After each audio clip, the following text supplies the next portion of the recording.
Sergeant Arms, please secure the doors. Members, please take your seats. Madam Clerk, please call the roll. Mr. President. Has everyone... Oh, I'm sorry, before we do that, let's go ahead and keep that open for a minute. And we will welcome... Today, we have Pastor Tim Wolf of United Church in Owings Mills, Maryland, guest of the Distinguished Senator from District 11. Members, please rise for the invocation.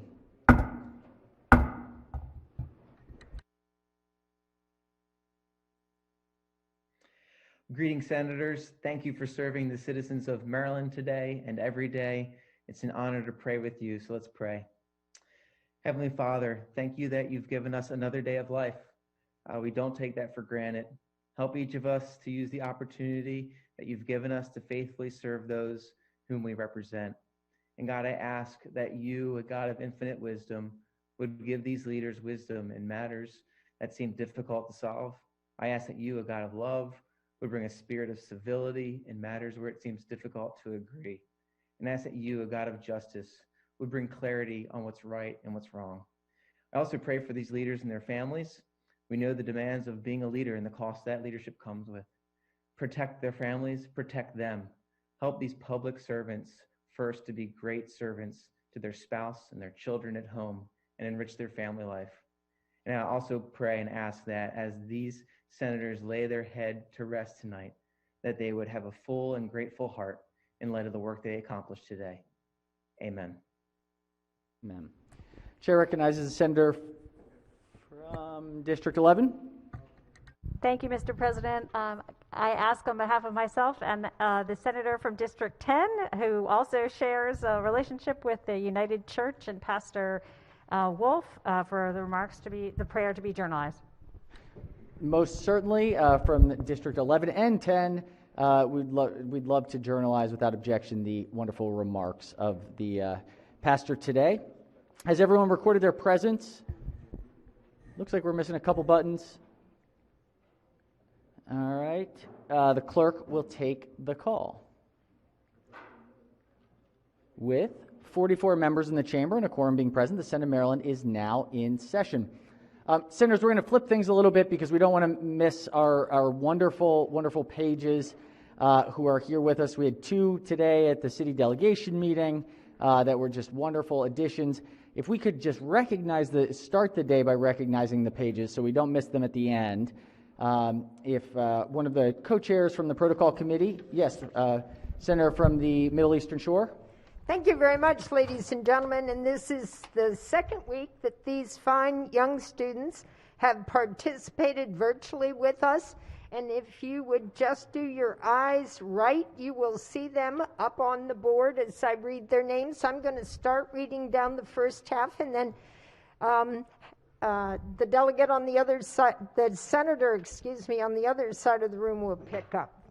So, first of all, from Colonel Richardson High School in Caroline County, we have Jaden Batson, District 37B, Catherine Contreras, District 17, Thomas S. Wooten High School, Joshua Drayson, District 12, Longreach High School, Nora Geary, District 33, Broadneck High School, Alex Gray Rice, District 43, Gilman School, Desmond Jordan, District 27A, Gwynn Park High School, Vinay Khosla, District 42B, Delaney High School, Jaslyn Leonzo, District 23A, Bowie High School, Christina Liu, District 15, Thomas S. Wooten High School.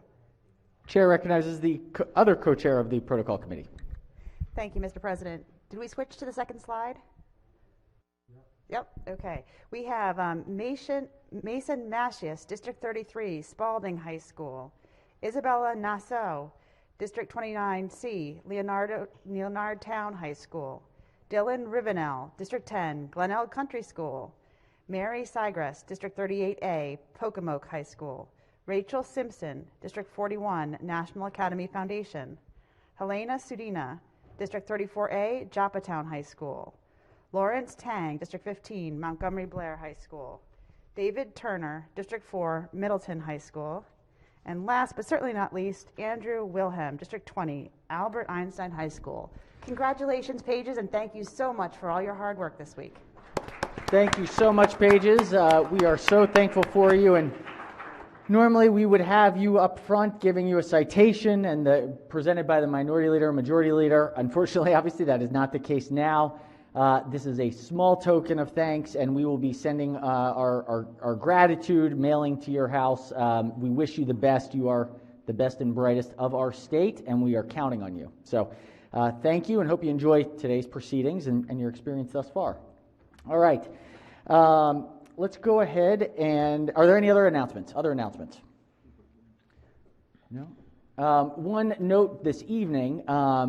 I'll be joining with the Speaker and the Governor. There will be a solemn presentation today in remembrance of all those who have died from the COVID-19 crisis. And so this evening, the State House Dome will be lit up amber, which is one of the very, very few times that we changed the color of the dome. This was one that felt as though this extraordinary once-in-a-100-year event justified. I think there will be a number of state capitals across the country and other places across Maryland honoring those who have lost their lives as a result of this virus. And so honored to be a member of this body and representing this body for this evening's event. And if you are in the Annapolis area and see the very different Annapolis skyline, that will be the reason why. And so we will certainly keep the families who have lost so many loved ones in our hearts and in our prayers moving forward.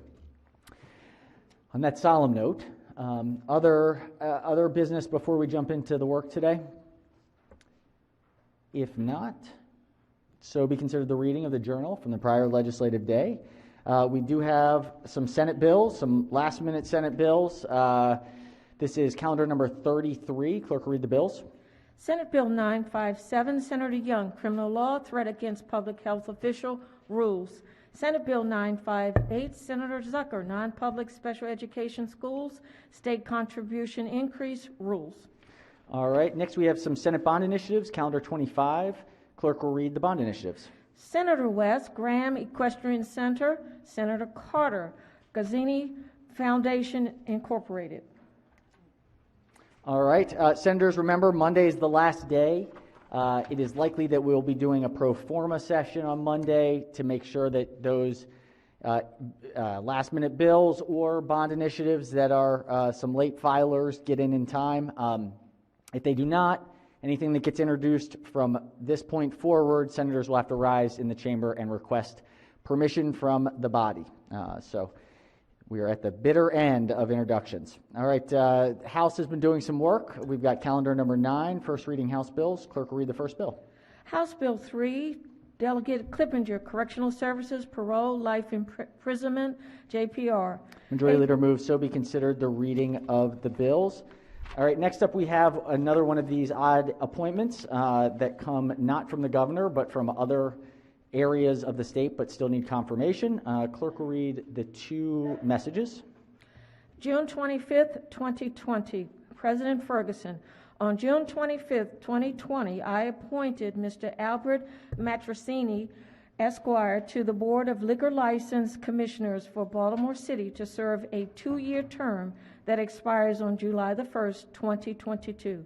His appointment, which becomes effective on July 1st, 2020, requires confirmation from the Maryland State Senate. As per Maryland state law, he must take an oath of office within the next 30 days.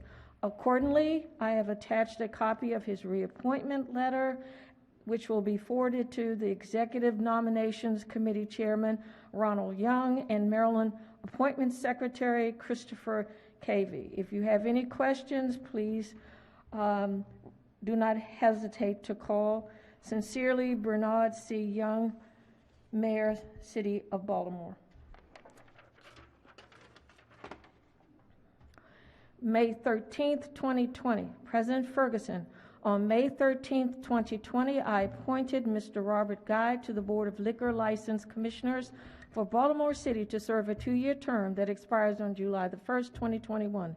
His appointment, which was effective immediately on that date, requires confirmation from the Maryland State Senate. As per Maryland law, Mr. Guy must take an oath of office within the next 30 days as required by law. Accordingly, I've attached a copy of his appointment letter, and a copy will be forwarded to the Executive Nominations Committee Chairman, Senator Ronald Young, and Maryland Appointments Secretary, Christopher Cavey. Sincerely, Bernard C. Young, Mayor, City of Baltimore. All right, messages having been read are journalized. I believe I saw some members of the city delegation wondering about the letter. These are reappointments, and apparently the Chief Executive of Baltimore City is supportive of both of these, and so these are reappointments from the same letter. So these messages are reading the initial appointments to be reappointed. Some joyous procedural policy here. So without objection, we'll refer those two names to the Executive Nominations Committee. All right.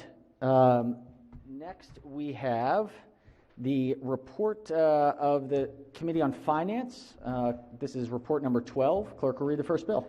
Senate Bill 3, Senator Griffith, Preserve Telehealth Access Act of 2021, favorable with 5 amendments. All right. Chair recognizes the senator from Prince George's County, 47th District, as the floor leader. Thank you, Mr. President. First of all, colleagues, I want to start by thanking the sponsor and the stakeholders who put in a tremendous amount of effort into this important piece of legislation. COVID pandemic has changed all aspects of our lives, and particularly the need for and delivery of our health care. And we have adapted, and one of the existing tools that we have increased our utilization of during this crisis is telemedicine. This legislation is critically important because it provides additional guidance that promotes the appropriate utilization of multiple modalities of telemedicine, particularly audio only, that has proven to be particularly useful during the pandemic. And this legislation provides for a study of how we will best utilize this tool permanently while making sure that we protect and empower patient choice around the best way they receive health care. As amended, Senate Bill 3 expands Medicaid and health insurance coverage and reimbursement requirements for health care services provided through telehealth. Among other changes, the bill requires coverage of telehealth regardless of the location of the patient at the time the services are provided, extends coverage to include audio-only telephone conversations under certain circumstances and for a certain time period, and clarifies that coverage must include counseling and treatment for substance use disorders and mental health conditions. With certain limitations, reimbursement must be provided for a healthcare service appropriately provided through telehealth on the same basis and at the same rate as if the service were delivered in person. Amendment 1 makes changes to the title of the bill.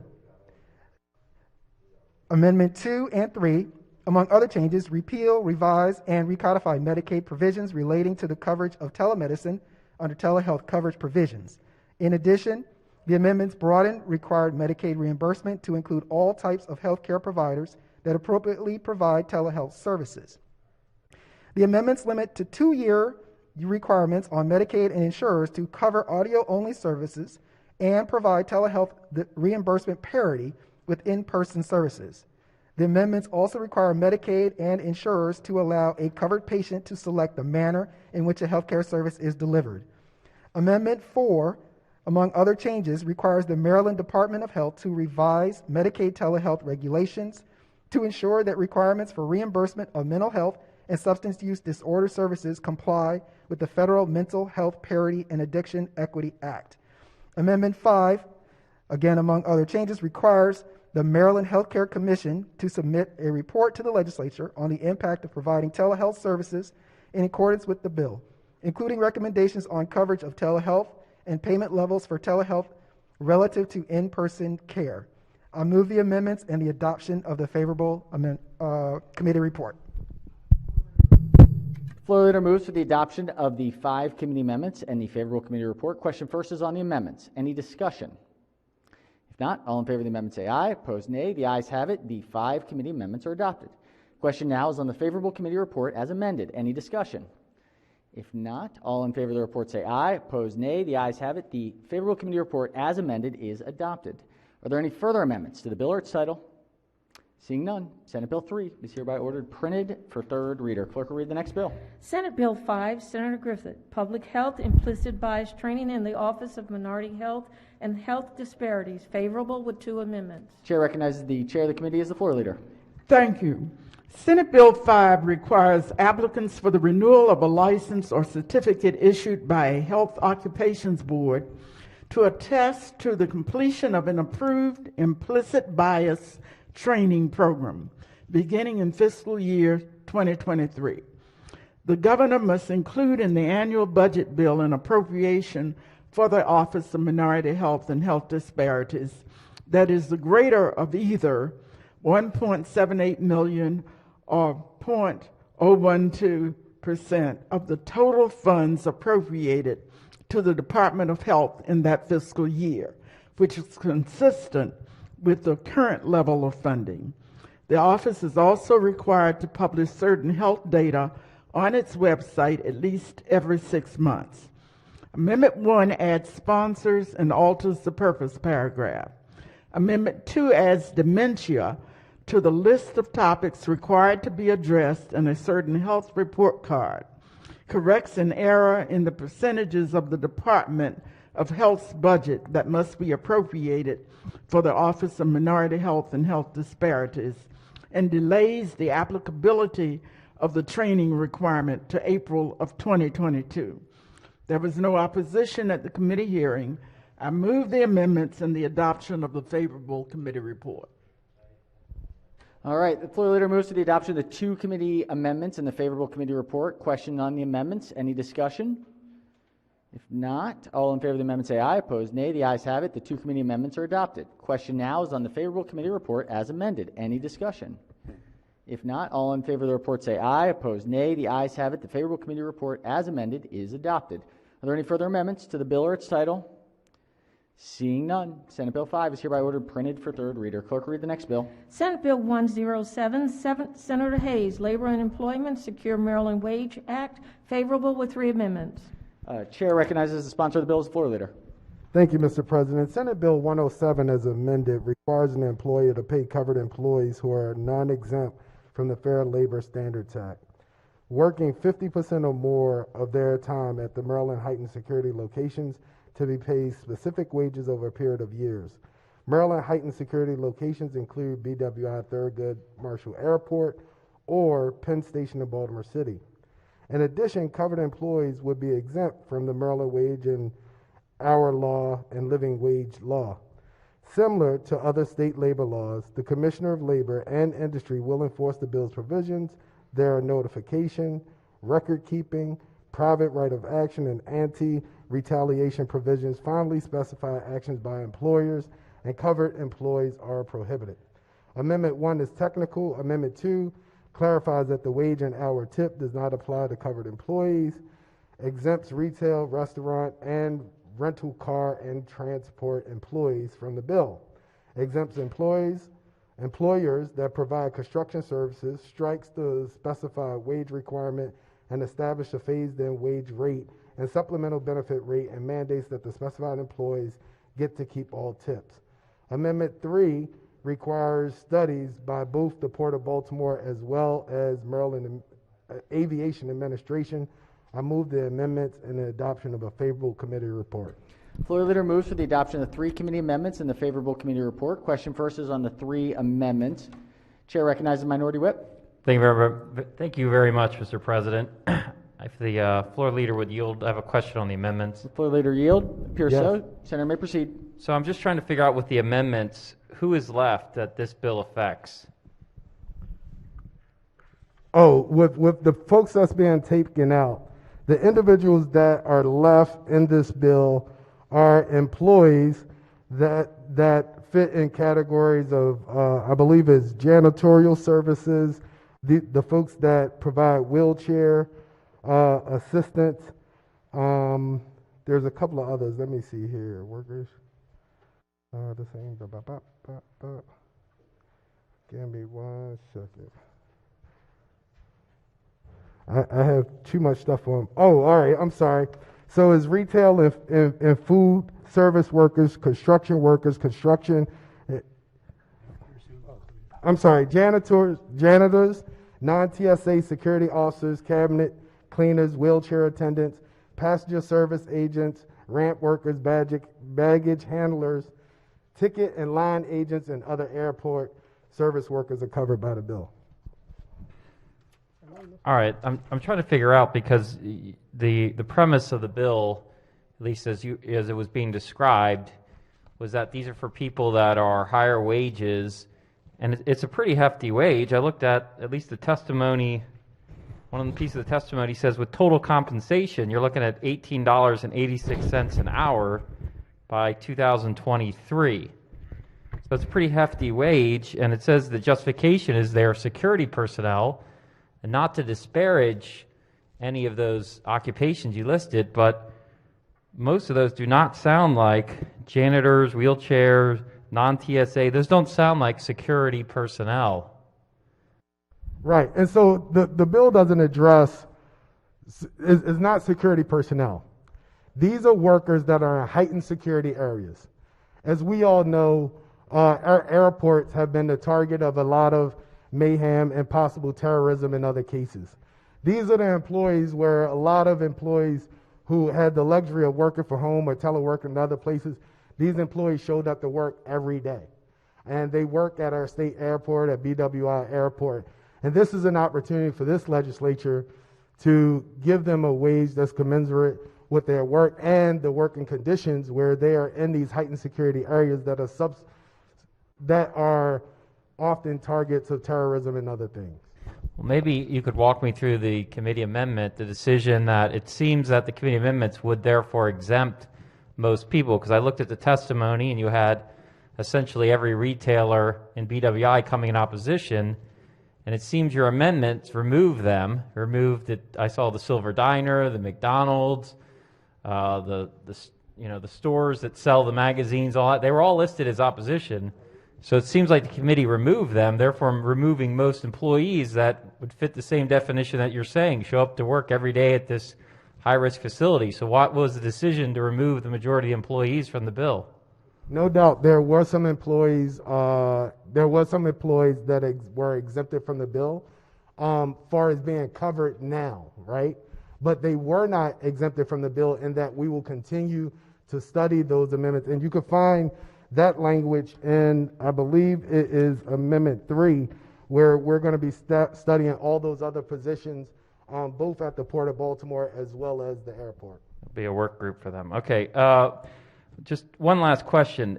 Isn't it, from the numbers that I've got, and obviously we're always competing, we want people to use BWI, and we're always competing with regional airports like Dulles and Reagan, and the information I have is that this would in fact put these wage rates higher at BWI than those airports. Is that correct?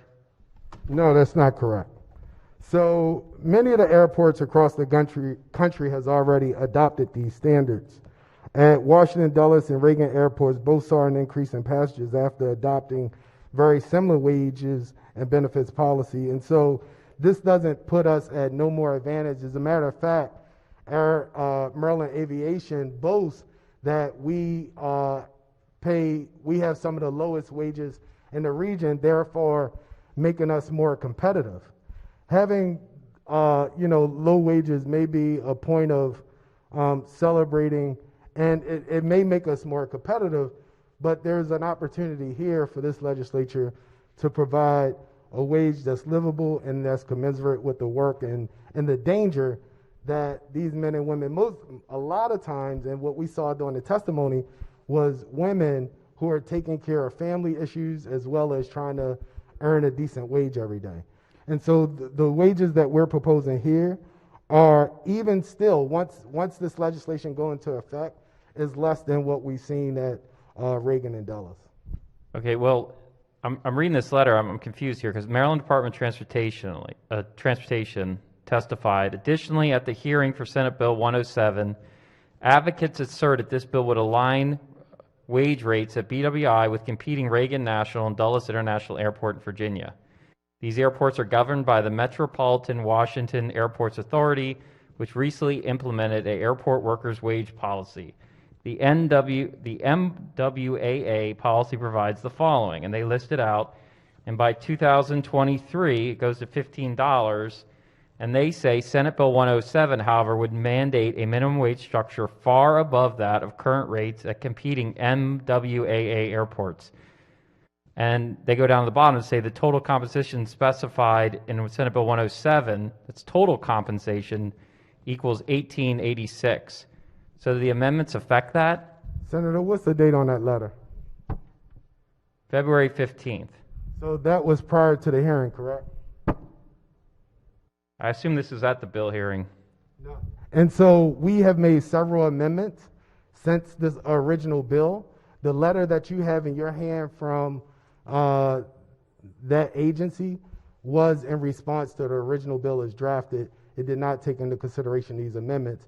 And so my previous statement in that the wages that we're proposing here are still not at the level in which Dulles and the other airports are providing remains true. Well, and looking at your bill, you actually do go higher on the reprint. You go up to $16 by 2025, and they're arguing it's total compensation, not the hourly rate. So they're saying that the total compensation makes you higher.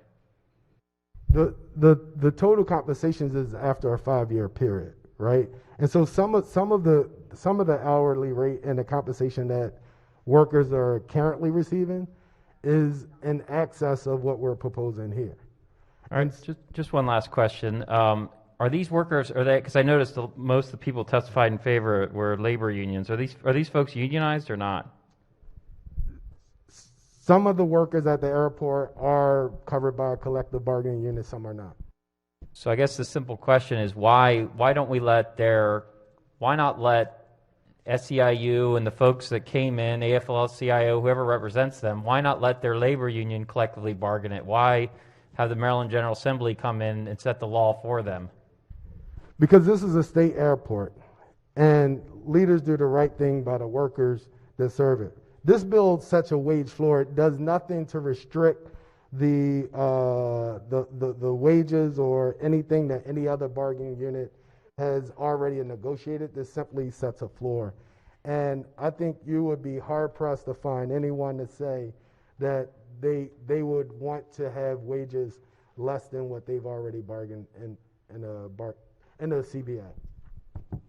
All right, well, unless there's any further questions, Mr. President, I would just ask that the bill and the amendment lie over under the rule. Senator, there is another question. Okay, I'll withdraw the motion, and we'll go withdraw. back to it. Thank you. Yep. Nope. All good? All right. In that case, the senator's motion is in order, and the bill and the amendments will lay over under the rule. Thank you. All right. The clerk will read the next bill. Senate Bill 359, Senator Rosapep, Department of Transportation and Department of the Environment, Purple Line Tree Replacement Plan. Favorable with 2 amendments. Chair recognizes the Vice Chair of the Committee as the floor leader. Thank you, Mr. President. As amended, Senate Bill 359 requires the Maryland Department of Transportation, MDOT, to develop an urban tree program to replace trees that are removed during construction of a transportation facility project, including the area impacted by the Purple Line project.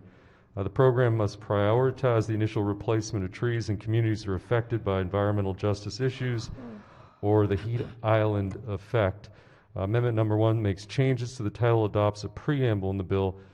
The bill that, as it came in, had a significant fiscal note, but that has been altered and reworked and restructured. So, among other things, MDOT worked with the sponsors. So the bill's now been revised. The scope of the bill has been revised to establish a program within MDOT that will apply to all MDOT modal administrations in the Maryland Transportation Authority. According to MDOT, in a letter they just sent us, the restructuring of the program now in the bill will eliminate the need for a full National Environmental Policy Act study, a NEPA study, no longer needed, and overall substantially reduces the fiscal note. So there was no opposition at the committee hearing. With that, Mr. President, I move the amendments and the adoption of the favorable committee report. Floor leader moves for the adoption of the 2 committee amendments in the favorable committee report. Question first is on the amendments. Any discussion? If not, all in favor of the amendment say aye. Opposed, nay. The ayes have it. The 2 committee amendments are adopted. Question now is on the favorable committee report as amended. Any discussion? If not, all in favor of the report say aye. Opposed, nay. The ayes have it. The favorable committee report as amended is adopted. Are there any further amendments to the bill or its title, Seeing none, Senate Bill 359 is hereby ordered printed for third reader. Clerk will read the next bill. Senate Bill 638, Senator Augustine, Maryland Insurance Commissioner, Specialty Mental Health Services and Payment of Claims Enforcement. Favorable with 2 amendments. This is an emergency bill. Chair recognizes the sponsor of the bill as the floor leader. Thank you, Mr. President. Colleagues, in a new administrative service organization for the public behavioral health system activated on January 1st of 2020. The main functions of the ASO are to authorize services and pay claims. Unfortunately, the ASO has struggled severely to meet its mission. Colleagues, there are tens of millions of dollars outstanding and or stranded to the organizations who take care of some of our most vulnerable Marylanders, and that's just unacceptable. Senate Bill 638, an emergency bill, requires the Maryland Insurance Commissioner to enforce statutory performance standards relating to the payment of claims for the administrative service organization that is responsible for managing care and paying claims for the Maryland public behavioral health system. Amendment 1 adds sponsors and makes changes to the title of the bill. Amendment 2 applies to the administrative services organization statutory provisions that require the payment of interest on clean claims that are not paid in a timely manner and establish penalties for violations of the clean claim payment law. The amendment also establishes that the Maryland Insurance Administration may investigate or examine the administrative services organization for potential violations of the clean claim payment law under certain statutory provisions authorizing market conduct examinations. There was no opposition at the committee hearing. I move the amendments and the adoption of the favorable committee report. Floor leader moves for the adoption of the 2 committee amendments and the favorable committee report. Question on the amendments. Any discussion? If not, all in favor of the amendment say aye. Opposed, nay. The ayes have it. The 2 committee amendments are accepted. Question now is on the favorable committee report as amended. Any discussion? If not, all in favor of the report say aye. Opposed, nay. The ayes have it. The favorable committee report as amended is adopted. Are there any further amendments to the bill or its title? Seeing none, Senate Bill 638 is hereby ordered printed for third reader. All right, we have 2 calendars from the Education, Health, and Environmental Affairs Committee. Let's go with the first one, number 13. Clerk will read the first bill.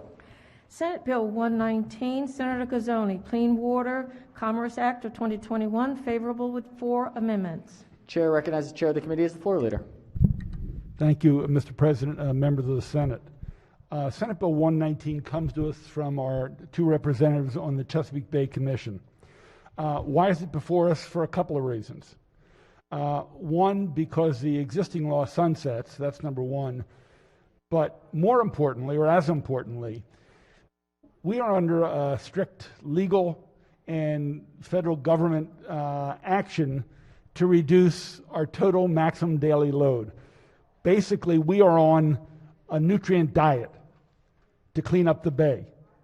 And particularly concerning is the nitrogen that falls into the bay, runs into the bay, and depletes the bay, depletes the oxygen, creates dead zones, and really challenges our ability for watermen and women to use the bay for recreation. And we actually have to achieve these by 2025. So that's why the bill is in front of us. Just a couple specifics. It extends the termination date to 2030. It says that the actions we take have to be directly measured. So that means the return on investment. We have to fund projects that actually show significant reduction in nitrogen for the best price. It does have some carve-outs. 35% of the effort. Senator, please, if we could just get everyone's attention, that please ask that the body please give their attention to the chairman. Thank you, Senator. Thank you, Mr. President. 35% is to go into agricultural practices. 20% is to go into disproportionately burdened environmental harms in those communities that are affected. And again, I think this is keeping with our effort to consider environmental justice in much of our work. And it does allow for that work to go into stormwater management. And finally, 10% goes into non-agricultural landscape restoration projects like reforestation, streams and buffers, et cetera. It does cost money to do these things, and for us to achieve the nitrogen reduction. So $20 million is shifted into this fund from the Bay Restoration Fund for these purposes. There are some amendments, Mr. President. The first one is technical. The second adds a representative environmental justice community to the Bay Restoration Advisory Committee. Amendment 3 requires all projects funded from the account to have an expected beneficial life of 10 years. It alters certain reporting requirements. And for those reasons, Mr. President, I would move adoption of the 4 committee amendments and a favorable committee report on this very important bill. Floor leader moves for the adoption of the 4 committee amendments and the favorable committee report. Questions on the amendments? Chair recognizes Minority Whip. Thank you very much, Mr. President. And I think some members on our side want to discuss this in concert with another bill coming up. So I would just ask that this bill and the amendments lie over under the rule. Senator's motion is in order. The bill and the amendments will be laid over under the rule. Clerk, read the next bill.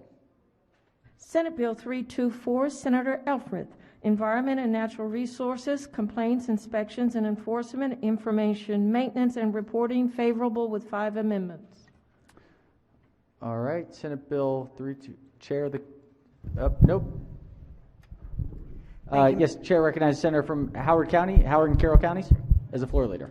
Thank you, Mr. President. Senate Bill 324 is a good bipartisan bill. Just for a little bit of context, the current system that we have for obtaining pollution and compliance information is through the Public Information Act, or a confusing patchwork of data portals, which are hard to find. And so what Senate Bill 324 does is it improves the technology and the efficiency and the timely updating of this information. Specifically, it establishes various tracking and reporting requirements for the Maryland Department of the Environment and the Department of Natural Resources with respect to the enforcement of environmental and natural resource laws. Among other things, the bill requires MDE to maintain specified complaint data and develop and maintain a website with specified information and data relating to the enforcement of environmental laws. And I just want to note that all this information is currently under the PIA Act. So there are 5 committee amendments which eliminate the original opposition to the bill. Amendment number 1 is technical. Amendment number 2 clarifies certain definitions, delays implementation of certain environmental reporting requirements, and limits the application of those reporting requirements to certain water quality and air quality programs tracked through MDE's environmental tracking system. Amendment number 3 strikes language requiring MDE to publish information on proposed legal settlements and instead requires MDE to publish specified information on finalized legal settlements. Amendment number 4 limits a requirement that MDE publish a list of certain violations to those violations deemed significant noncompliance. And Amendment number 5 alters information that must be included in a certain list of expired and administratively continued environmental permits. I'd like to move the adoption of the 5 amendments and the favorable committee report. Floor leader moves for the adoption of the 5 committee amendments and the favorable committee report. Question is on the amendments. Chair recognizes Senator from District 42.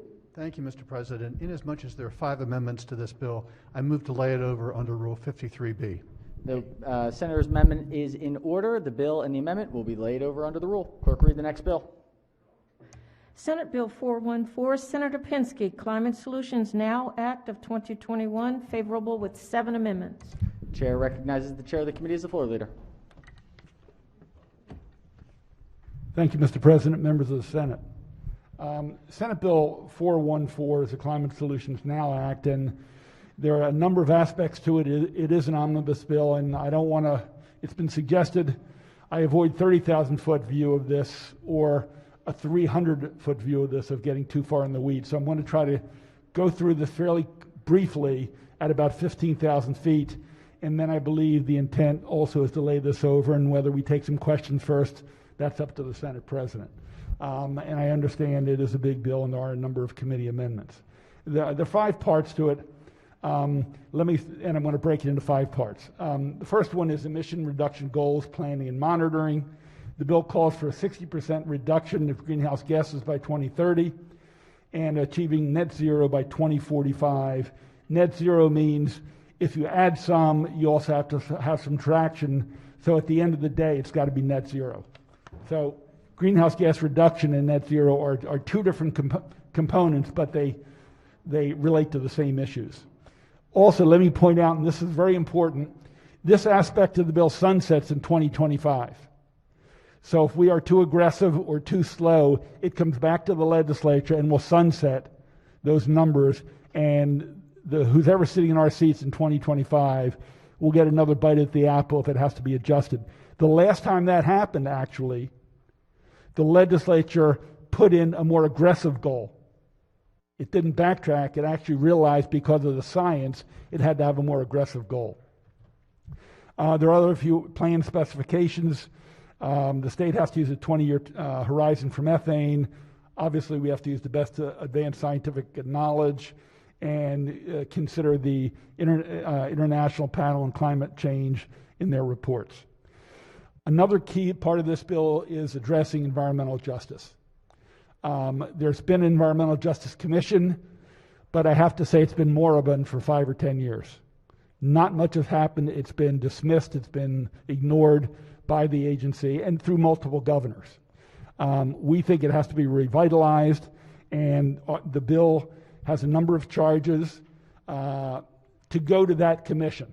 We're not creating a new one. There's another bill around that tries to change the makeup of that commission. One, it calls for identifying communities that are disproportionately affected by climate change. Specific recommendations need to be proposed that reduce emissions and build resilience in those communities disproportionately affected. Thirdly, it says you have to analyze the percentage of investment to mitigate and build resilience in those communities. So it's not just an afterthought. It's got to be built into the system. We can't just ignore those communities that have been ignored, that have been next to power plants, other emissions where asthma is going through the roof.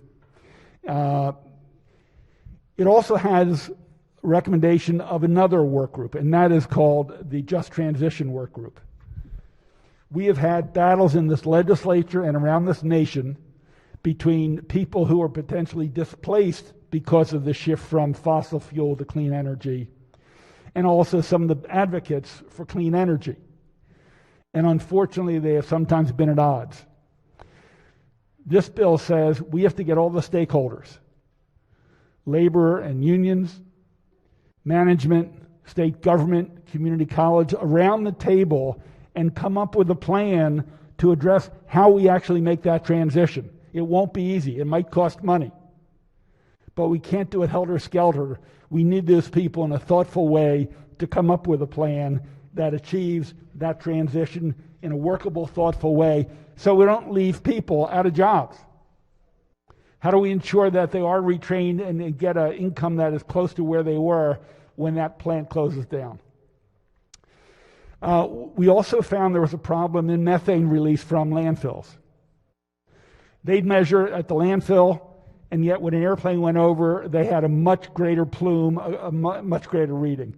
We say that's got to change. So we address methane in this bill. And also under this section, community solar, we say that if solar is put on rooftops, parking lots, roadways, in systems that address moderate and low-income customers, they get a tax exemption for the investment. I'm going to shift to energy efficiency and clean energy. Part of our success in going forward is to have buildings be more energy efficient. We found out that the Empire State Building went through a major investment transformation. They saved 40% on energy costs, and they got a return within 5 years on their investment. We said that large buildings, commercial buildings, residential buildings of 25,000 square feet or larger have to come up with plans that will exceed the national standards by 30% by 24, then 40%, then 60%, until they're net neutral by 2033. Only large buildings. So when they plan construction, this will be a savings to them, ladies and gentlemen. This is not a cost. There might be some upfront cost, but it is a savings to them. It basically becomes a profit center. We also have language dealing with renovation of large buildings, again, over 25,000 square feet. of requirements of energy conservation when they make these large renovations, but we give an out. We say if you can't recoup your money in 15 years, you are waived from these requirements. A couple items. Going forward, we think anybody buying a house, buying an apartment building, buying a commercial building should have a model of what the energy cost will be if they have it built using heat pumps versus natural gas versus other types of energy. So they know up front what the cost will be and they'll have a savings. This model doesn't have to be developed for each project, but general models, so we can move people towards cleaner energy and more efficient energy to lower their bills. Schools. We're passing a bill to build more schools. We say that of the first 5 schools each jurisdiction builds, 1 must be net neutral, and the others must be solar ready. Howard County, I believe, just opened 2 schools that are solar run and it might be energy neutral. And I believe Baltimore City just constructed a few in the same category. We also set up a fund to help pay for it. So if the jurisdiction needs extra funds to pay the difference, they can borrow from the fund and then they'll pay it back over the few years it takes to recoup their savings and cost. We also empower the energy, achieving energy savings, shifted from 2% to 2.75% over the next 7 years. I'll go through the last couple sections rapidly. We believe the state must lead by example. We call for electrifying the light-duty fleet. So as cars retire, go through their life cycle, they need to be replaced with electric vehicles. We say in the first couple of years, 25% of your replacements must be electric. Then we build up to 50, then 75, and then ultimately 100. So we think the state must move in that direction. I want to thank the senator from Montgomery County, mid-Montgomery County, dealing with buses. We think the MTA fleet also has to shift to being clean energy as well. Tree plantings, just the next to last section. Trees are one of the most efficient efforts to reduce carbon dioxide. They absorb it from the air. The plants, the leaves, the branches absorb it. We call for planting 5 million trees over the next 10 years. But we get a twofer for that, because if you plant them near streams and buffers, they also clean up the bay. So it's going to complement the bill we talked about a few minutes ago to help us get a cleaner bay and to meet our TMDL reduction. And finally, the last section is cost and funding, which I know is on people's minds. We request funding in the bill from 2 sources. There's something called the CFund, Strategic Energy Fund. Historically, it comes from selling credits through what's called the Regional Greenhouse Gas Initiative. We're one of a number of states, 12 or 14 states, where companies buy credits for emitting fossil fuels. The money comes back to the states. We have been getting, or the MEA has been using about $50 million, but more states are joining RGGI, the Regional Greenhouse Gas Effort.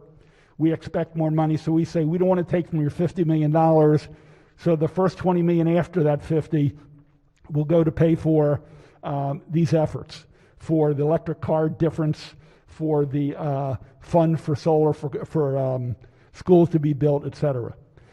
And the second effort is to help pay for the trees, would come from the Bay Restoration Fund, because once again, trees serve to clean up the bay. So we believe there's enough money to fund that, and planting trees near streams and buffers is very cost efficient. And we also say, and I failed to mention, 10% of the trees that are planted will go in urban areas. We need to recreate a tree canopy. Carbon is a problem there. Asthma is a problem there, and public health. So we want to make sure, in keeping with environmental justice, that's done. Let me go over the amendments very quickly. Sorry to take so long. Amendment 1 is technical. Amendment 2 replaces in the bill that if technology for carbon capture is developed, it can be utilized. Initially, the bill excluded that. Amendment 3 changed the composition and mission of the Just Transition Working Group to talk about the transition from fossil fuel to clean energy. Amendment 4 reduces the speed in terms of changing in power. It's less aggressive. We go from 3% that the original bill called for back down the phase-in up to 2.75. Amendment 5 deals with schools and public safety, saying in rural areas achieve the lower LED certified standard, not the LEED silver, because they can't get the benefit of credits because of transportation when a school is built in a rural area. So it's to put everyone on a level playing field. Amendment 6 and 6 of 7 slows the phase-in of clean cars. MEA said, we'd like you to go slower. We said, okay. And in terms of buses, if they can't achieve the buses, we say they can shift to alternative fuel buses. That was amendment from the Senator from Anne Arundel County. And finally, Amendment 7, targeted grants in urban tree planting to eligible organizations based on the underserved urban areas. That was from Charles County Senator to ensure that those grants were spread out to many deserving nonprofit groups. With that, Mr. President, I would move adoption of the 7 committee amendments and the favorable committee report. And again, if you want to take some questions, we can, or we can just lay it over till next week. So the floor leader moves to the adoption of the 7 committee amendments and the favorable committee report. The questions on the amendments. I think we have a little bit of time to take some questions if there are some clarifying questions before the weekend, if anybody wants to ask any clarifying questions. As a quick aside, there was a fascinating podcast about electrification of buses, and I think it was Virginia, where they've turned all electric buses, and now the batteries of the buses are the batteries for the electric grid that are going back and forth. It's pretty fascinating. Innovative Mr. technology. President, just Yes. last week, I believe, one of our larger counties, I think Montgomery County, announced 100 buses they are ordering for electrifying. And I think it's important to acknowledge, at the end of the day, these are going to be savings. So whether it's more energy efficient buildings, whatever. If a school has a solar or they have a geothermal, they're going to recoup that, and from then on, they're going to be saving money. So it's going to be a cost benefit to the school and the county. Well, and these batteries would be storing the energy for the grid, which I thought was fascinating for the off time.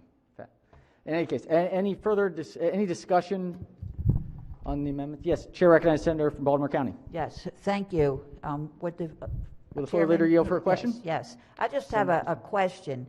You were talking about the schools, and you said one has to be neutral, right? Energy neutral? Whatever. Yes. But why don't we make all of them to be that way? And I'll give you a great example. Baltimore County, where in my district, built 3 schools, and at the time, the superintendent said, oh, no air condition. And then they had to retrofit, and it cost much more money to retrofit. So I'm just wondering why you're doing it the way you're doing it. Senator, it's an extremely fair question, and I would love to have drafted it that way. I was concerned we would have pushback from the school systems for the upfront cost. And if the state absorbed the upfront cost through this loan bank, the bill would be more expensive. I would love to see it, Senator. I think it'll be a savings, and I think the more they do, the better it'll be. I didn't want this bill to be seen as too aggressive, and maybe it's not aggressive enough. That's for another discussion. The hope was at least every county would have one showpiece to show it can be done and it can save money. I mean, I'm very sympathetic to it. I tried to make it a judgment and balance it so we didn't build up too much resistance from the local school systems that started pulling their hair out. But, it's a conversation we can have next week. Is there any way we could put in the bill that if a county wants to do more, they can do more? Oh, yeah, this is just a floor, Okay, Madam Senator. okay. Yeah, no, this is just mandatory requirement that at least one. Okay. All right. Thank you. Got a lot of stories there, but MEA helped us. We just opened 2 brand new net zero schools in the 46th district. Took us 10 years, but they're very cool schools. Unfortunately, the kids aren't in them. Well, actually, they're probably just going back right now. Chair recognizes the Senator from Baltimore County. Thank you, Mr. President. I'd like to pick up on the just concluded colloquy. So the old template that we've been observing for years is that when you install solar panels, you have to spend a lot of money up front to buy the panels and install them. And then gradually, as you can save money on the electricity as the years go on, until at approximately 10 to 12 years down the road, you've paid for the solar panels.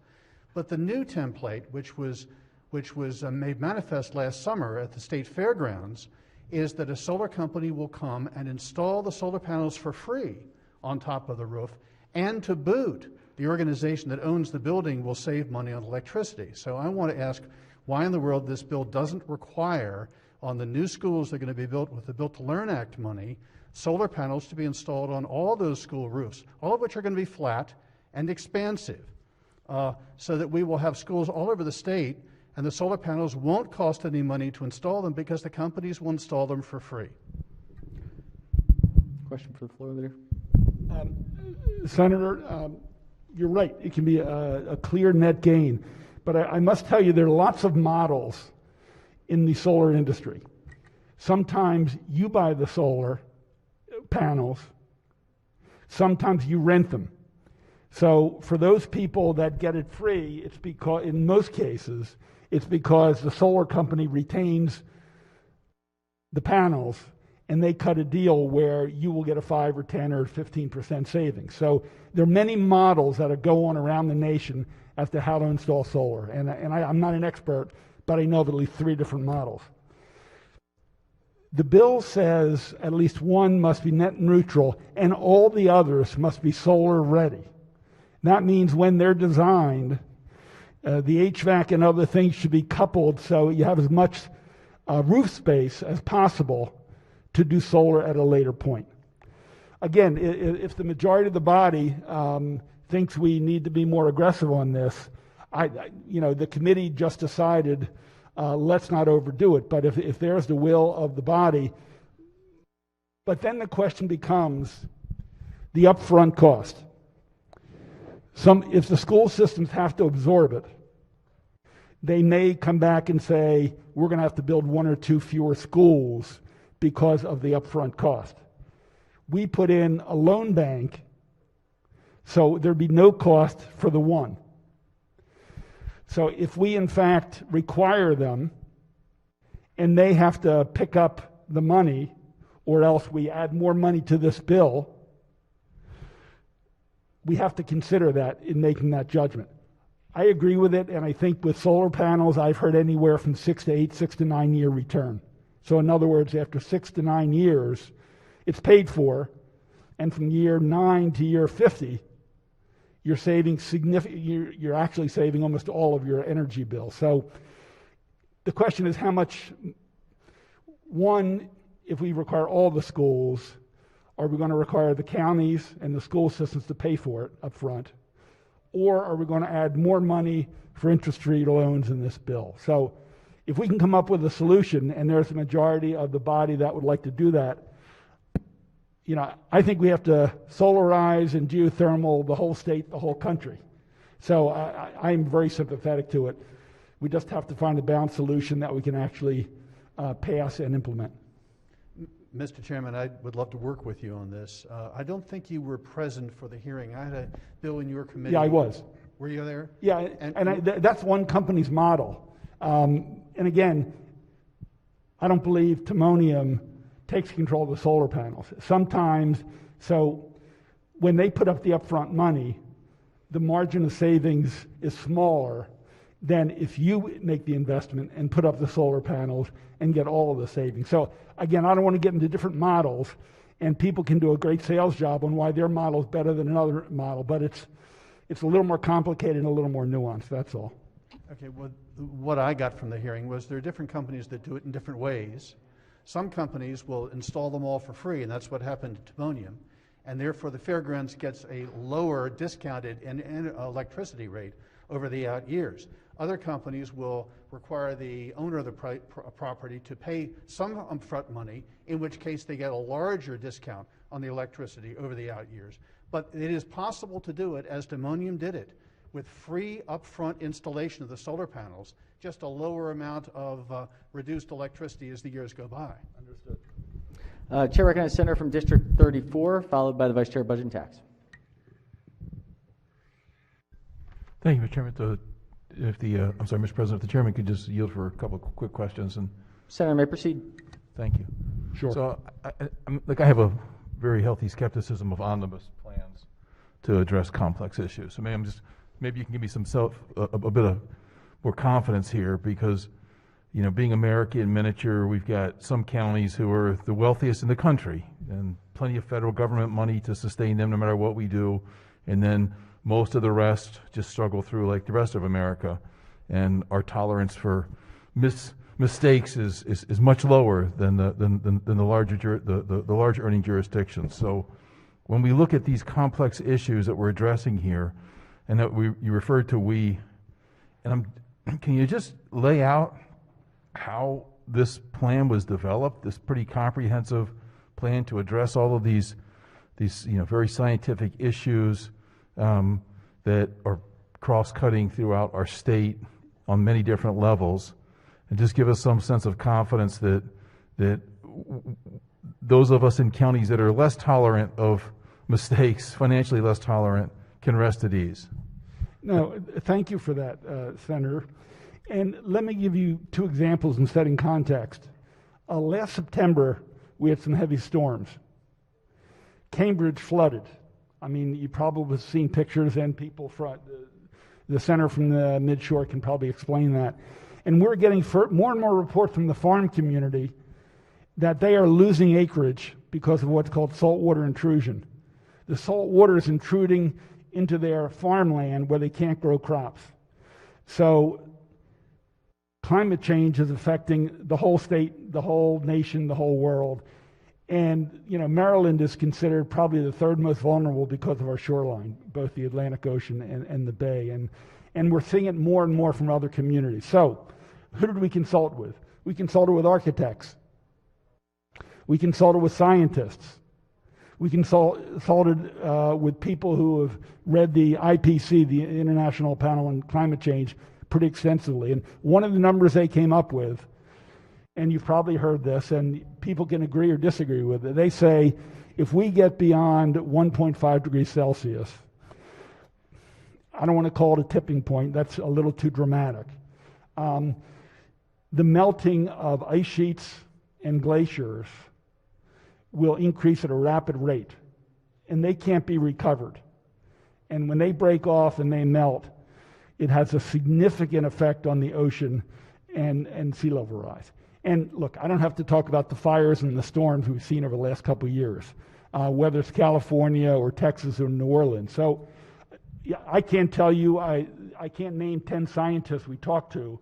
But back to the earlier question, one of the reasons we said only one of 5 schools was we didn't want to put too much upfront pressure on some of the smaller, poor rural counties.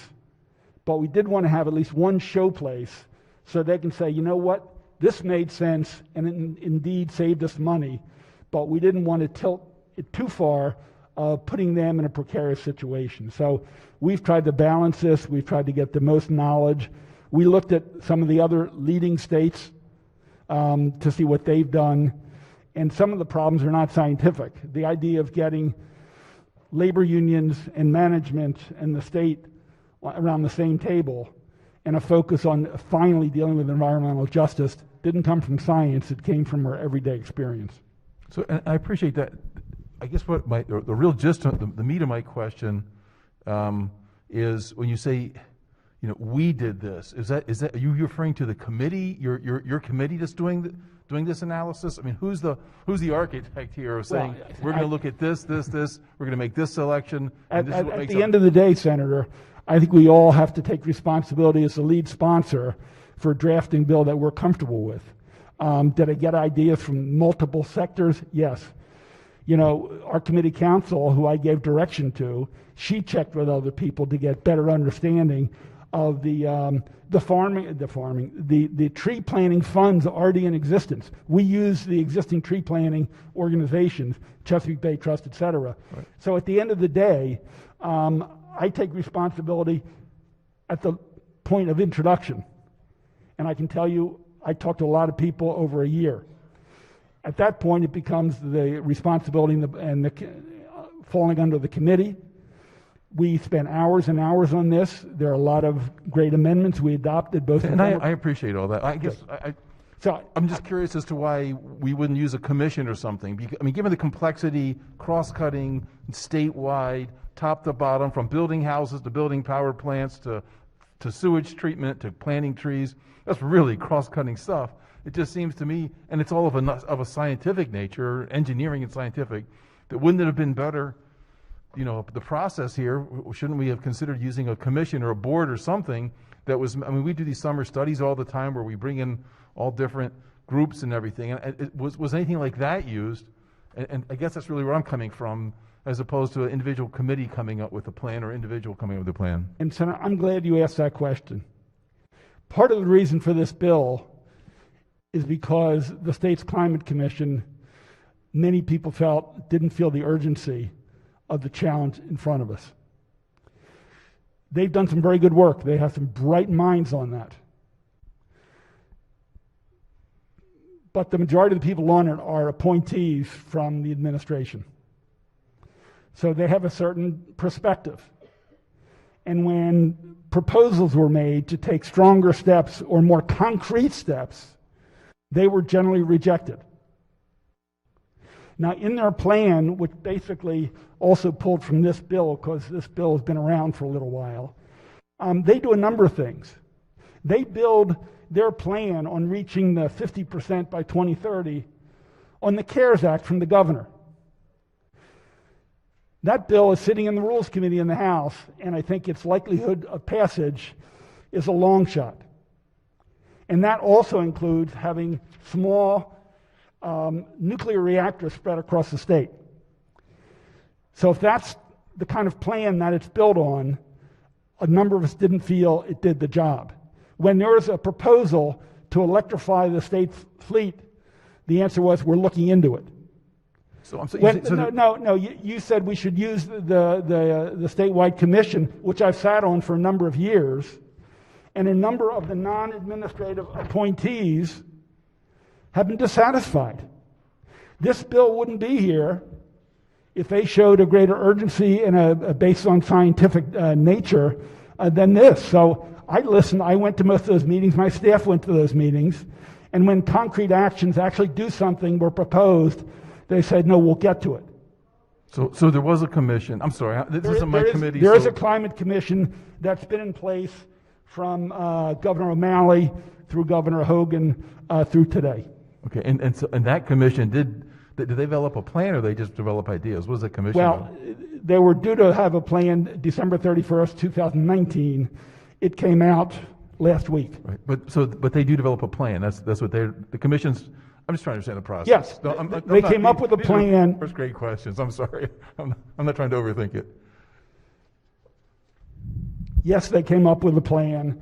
Many people who observe it don't feel it's specific enough, concrete enough to achieve the goals in an urgent fashion. All right, so a plan's developed, that's put forward, and then is this legislation then saying, basically, we're saying that plan isn't good enough, so we're going to change it with this legislation? Is that? This bill is not an alternative plan. I don't have the resource that the Department of Environment has. It calls for some specific actions, planting trees. That was not in their plan. Electrifying the state fleet for light vehicle cars and buses. It calls for energy efficiency in new buildings. They don't include any of that. So the concrete actions will have to be folded into any plan going forward, and their goal of 50% reduction by 2030 would have to be shifted to 60% from this bill. So this bill would fill in the holes, the gaps, or change some of their plan. And it gives them also more time to revamp their plan. Okay, so they got a plan, and this, in some cases, this changes what's in that plan. In other cases, it adds new things into that plan. Is Correct. that, just in short, is that what we're doing here? Yep. Okay, and then to the extent that we change the standards that are provided in that plan, what's that based upon? Why would we Sorry, then? Senator, I apologize. Could you repeat that? Sure. So, from what I just understood from your testimony just now, is that what this bill does is it takes that plan, and in some cases it adds new elements in, and in other cases it takes what's there and alters the standards. Is that fair to say? Yes, and Okay. again, to remind you, some version of this was introduced last year, late in session, in the shortened session. So some of the things in their plan actually came from this bill. So it's a symbiotic situation. And then, so in those cases where what we're taking is that the plan and then beefing the or changing the standards, moving them up or moving them down, what's that based upon? Now, I think I answered that question, Senator. How about this? We're getting a little close on time. Can we follow up on that one offline? Sure. We're going to lay the bill and the amendments over. Sure. under the- Thank you, Mr. President. If that's all right, senators. Yep. Yes. All right. Thank you. Appreciate the leniency there. If there's the bill and the amendment will be laid over under the rule. Hopefully, if there are questions, please reach out to the chairman, members of the committee. Budget and tax was secondary on the finance side, so please, if you have questions, use the weekend to get clarifications. Clerk will read the next bill. Senate Bill 450, Senator Edwards, State Lakes Protection and Restoration Fund, Purpose, Use, and Funding, Sunset Extension, favorable. Chair recognizes the Deputy Minority Leader as the floor leader. Thank you, Mr. President. Senate Bill 450. Ladies and gentlemen, we have a section in the Department of Natural Resources that manages about $1 million a year for the maintenance and care of state-owned and state-maintained lakes. This was established in 2017, operated very efficiently, but it had a sunset. This bill is simply an extension of the sunset so that the DNR can continue to maintain our valuable natural public access. No opposition, no amendments. Move the favorable committee report. Floor leader moves for the adoption of the favorable committee report. Any discussion? If not, all in favor of the report say aye. Opposed, nay. The ayes have it. The favorable committee report is adopted. Are there any amendments to the bill or its title? Seeing none, Senate Bill 450 is hereby ordered printed for third reader. Clerk will read the next bill. Senate Bill 674, Senator Elfreth, Environment, Commission on Environmental Justice and Sustainable Communities Reform, favorable with one amendment. Chair recognizes Senator from Charles County as the floor leader. Thank you, Mr. President. Colleagues, Senate Bill 674 is a outgrowth of the Senate President's work group on equity and inclusion, which we took a deep dive on several issues. One is represented by this bill, environmental justice. This bill makes several changes to the Commission on Environmental Justice and Sustainable Communities. The bill alters the composition of the commission by adding, among others, people who are impacted by environmental justice issues, and also add provisions governing the appointment of members and the designation of the chair of the commission. The chair will be designated by the members of this commission. This bill requires that to all extents possible, the membership must reflect the racial, gender, ethnic, and geographic diversity of the state, and requires the Maryland Department of Environment to provide new commission members with a specified orientation. That means they must be brief on work of the commission. It requires the commission to meet at least 6 times per calendar year as specified. Also states the commission must have hearings in diverse parts of the state, rural and urban areas, and also requires the commission to alter and expand the duties of the commission.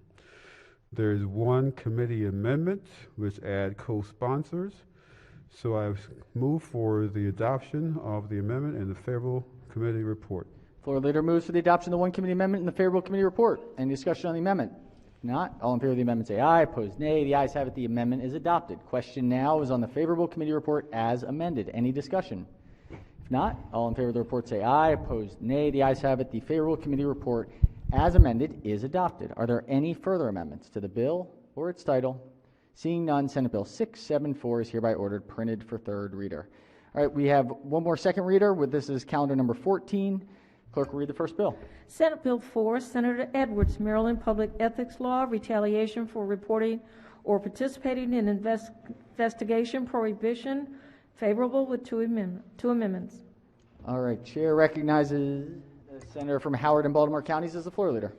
Thank you, Mr. President. Senate Bill 4 prohibits an official or employee from retaliating against an individual for reporting or participating in an investigation of a potential violation of the Maryland Public Ethics Law. The bill takes effect June 1st, 2021.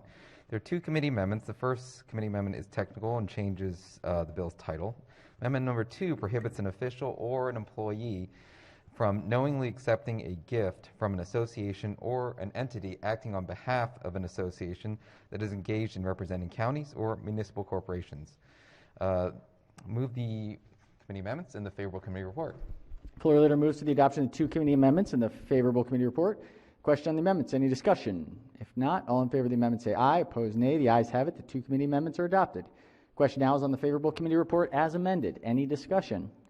If not, all in favor of the report say aye. Opposed, nay. The ayes have it. The favorable committee report as amended is adopted. Are there any further amendments to the bill or its title? Seeing none, Senate Bill 4 is hereby ordered printed for third reader. Clerk, read the next bill. Senate Bill 374, Senator Kagan, Campaign Finance, Special Session of the General Assembly, contributions prohibited, favorable with two amendments. Chair recognizes the sponsor of the bill as the floor leader. Thank you very much, Mr. President. Colleagues, we all know that we cannot solicit or raise money for our campaigns while we're in session.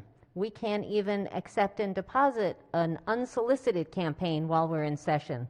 But there's a loophole in our law, and special sessions are not included and not covered. This bill will fix that. It is also modified, amended in a way that it complies and reflects with the current practice based on our state ethics committee. So the bill was passed unanimously. There are two amendments. The first is technical changes to the bill's title, and the second just clarifies if you're running for county or state office, you can still raise money during a special session as you can currently during a regular session.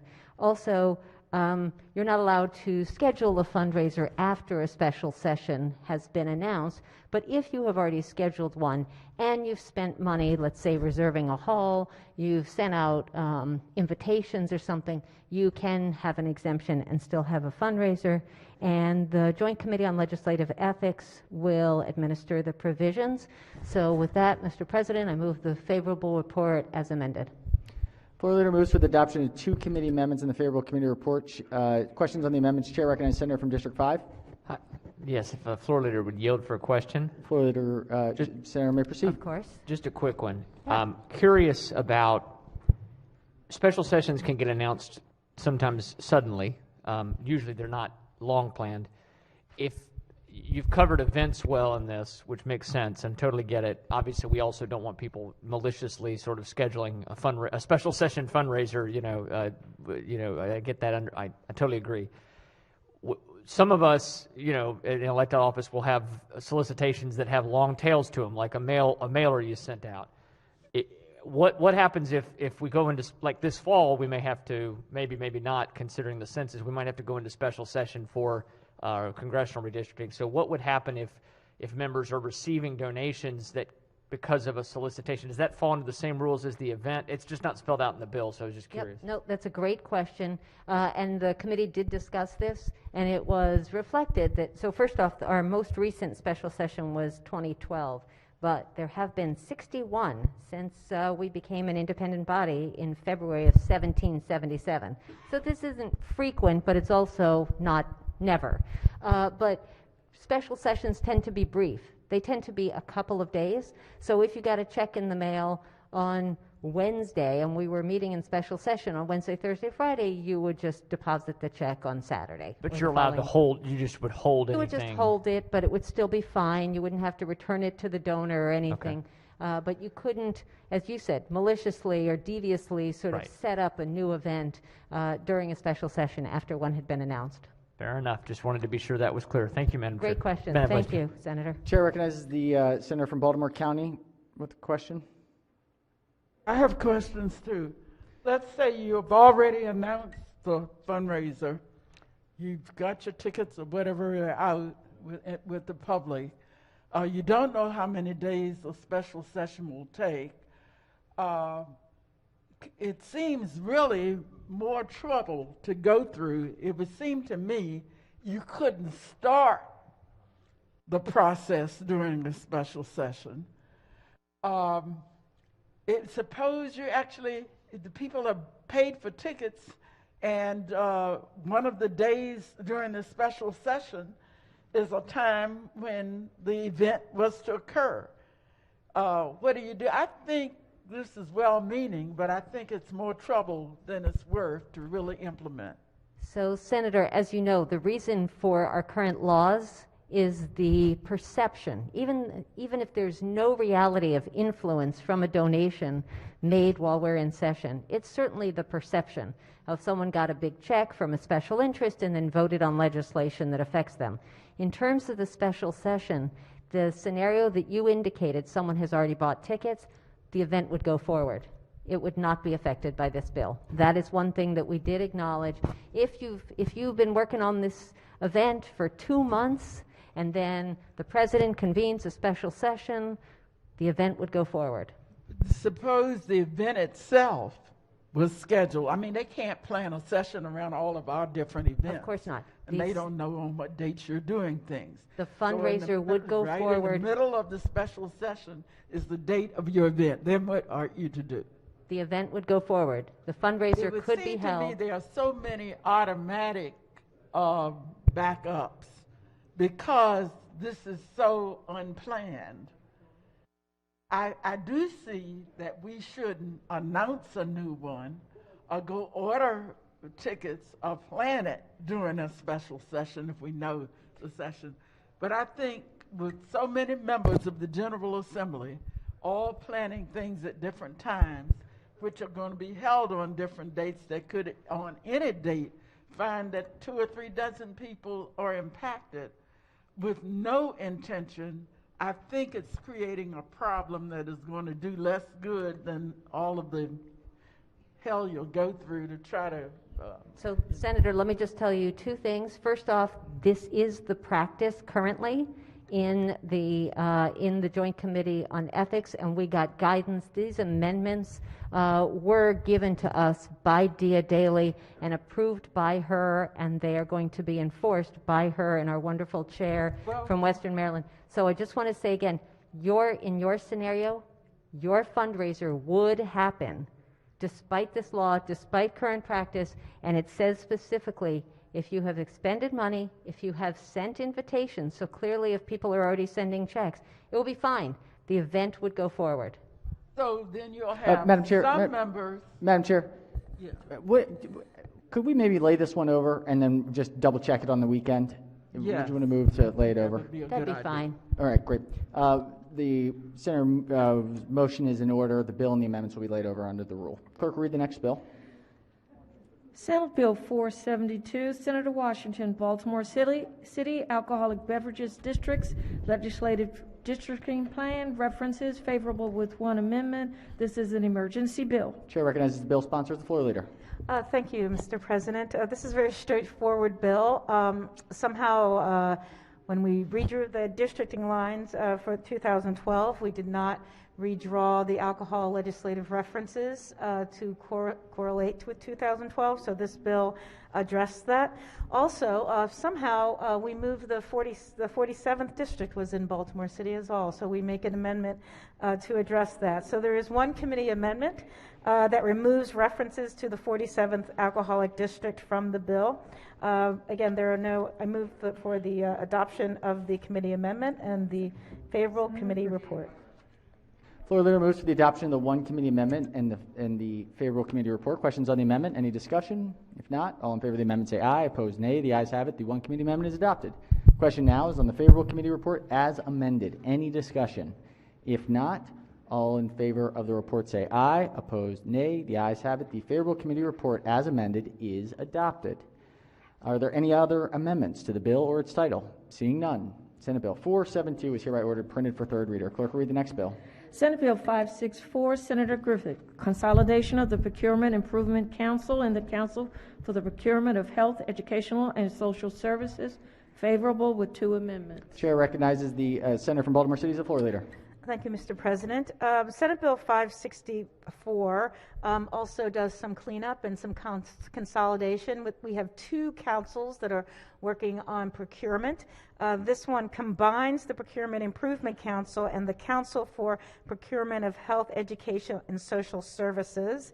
It also expands the council's authority to provide a forum for the discussion of the use of the e-Maryland marketplace and compliance with requirements for the state and local entities to publish notices of procurements or notices of procurement awards on e-Maryland marketplace. There are 2 committee amendments. The first amendment is technical. The second amendment adds language requiring the Procurement Improvement Council to report to the General Assembly on compliance with requirements regarding the publication of procurement notices in the e-Maryland marketplace. There's no fiscal impact. It had a unanimous committee report. I move for the adoption of the committee amendments and the favorable committee report. Floor leader moves for the adoption of 2 committee amendments and the favorable committee report. Questions on the 2 amendments? Any discussion? If not, all in favor of the amendment say aye. Opposed, nay. The ayes have it. The 2 committee amendments are adopted.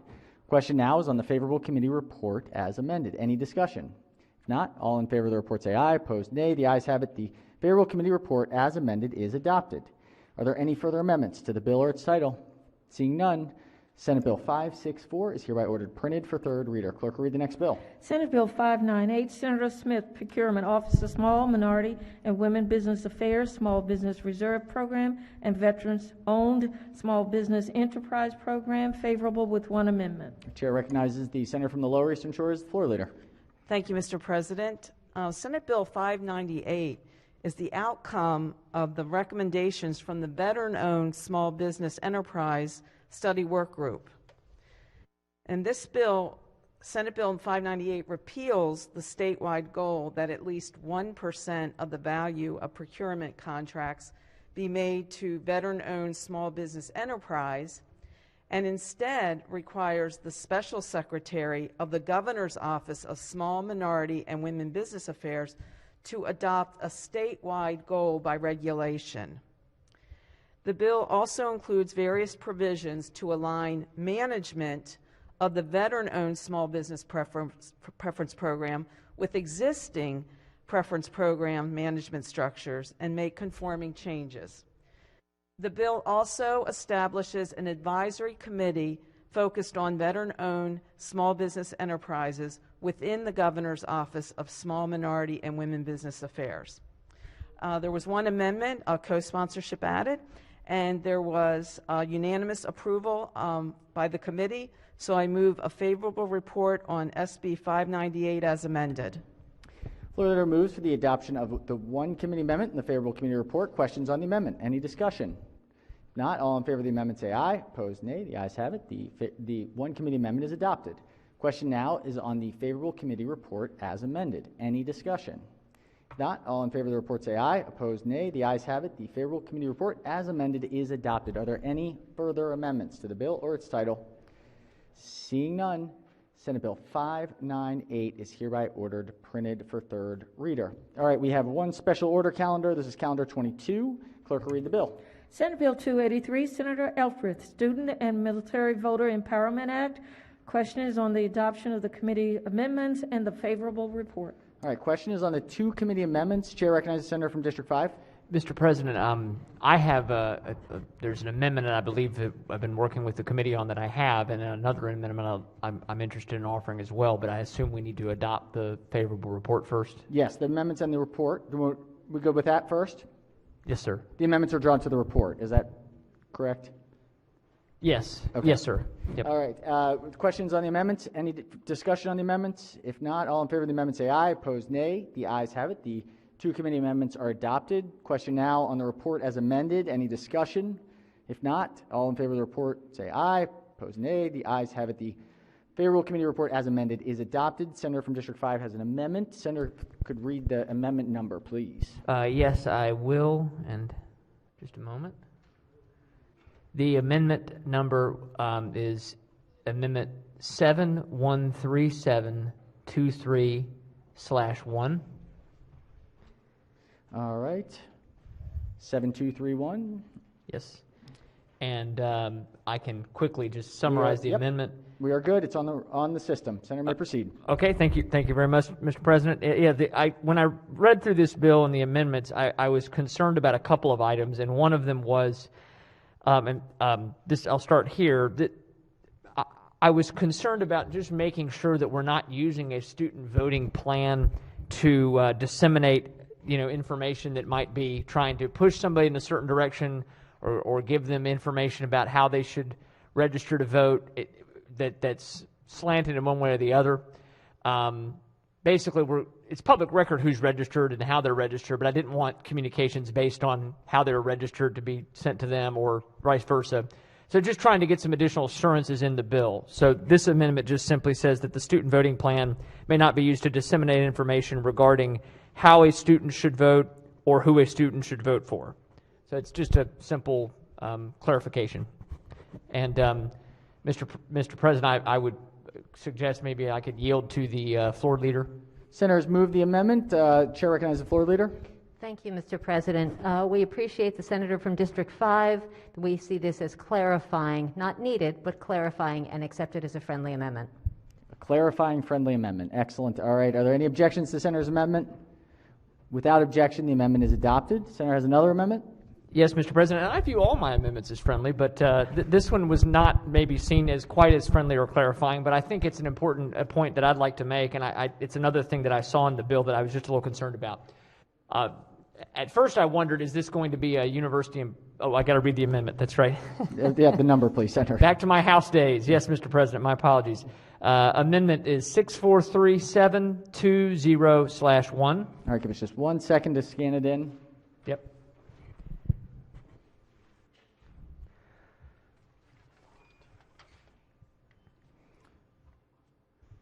Okay, looks like we're good. Senator may proceed. Thank you, Mr. President. Another concern I had when I looked at this bill, it was just making sure. First, I have been assured, and it's seems relatively clear in the bill that it would have to be the person who was made the vote plan coordinator would need to be a university employee, because I was concerned about that being outsourced in some way to a group or someone outside the university. So it is the bill seems to make that pretty clear. But I did also think that we want to make it very clear this needs to be as nonpartisan a person as possible, because this should be, if our goal is to get students registered and voting, that should be a person focused just on that goal, not on what the outcome of that vote might be.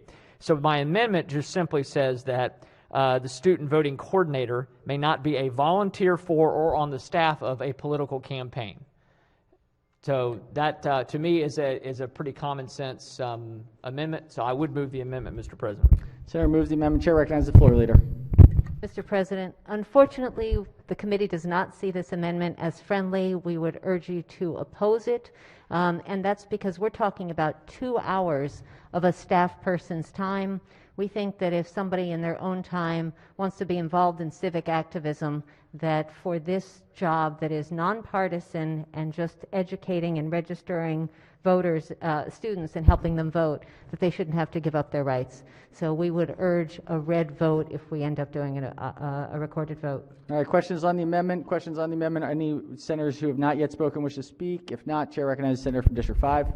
Thank you, Mr. President. Just to follow up, I just think it's I think if somebody has this position, we are ostensibly they're going to be given time and access to information about students. They're going to be trying to get students to know what's happening as far as registering to vote and trying to get them to vote. I mean, that seems to be the goal of this bill. And I'm not against students voting. I think we definitely want people to be civically engaged. I don't think it's too much to ask for us to very specifically say, if you are going to be in this position on a college campus, a taxpayer-funded college campus, that you not be engaged in proselytizing for a candidate on your own time, because again, Those lines get blurred very quickly. You're doing an after-hours voting, voter registration event somewhere. It's very easy for those lines to get blurred. We all understand it. Being elected officials, it's very easy for those lines to get blurred in lots of ways. So I just think this is a pretty, in my view, a technical and clarifying amendment, and I would ask the body's support. And I would like a roll call, Mr. President. All right, questions on the amendment? On the amendment, any further discussion? If not, the clerk will call the roll. Mr. President, Has everyone recorded their vote? Anyone wish to change their vote, explain their vote? If not, the clerk will take the call.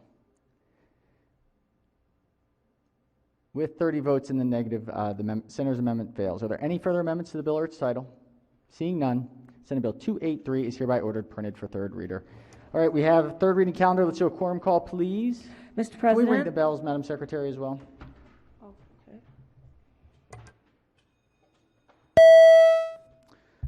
All right, has everyone recorded their presence in the chamber?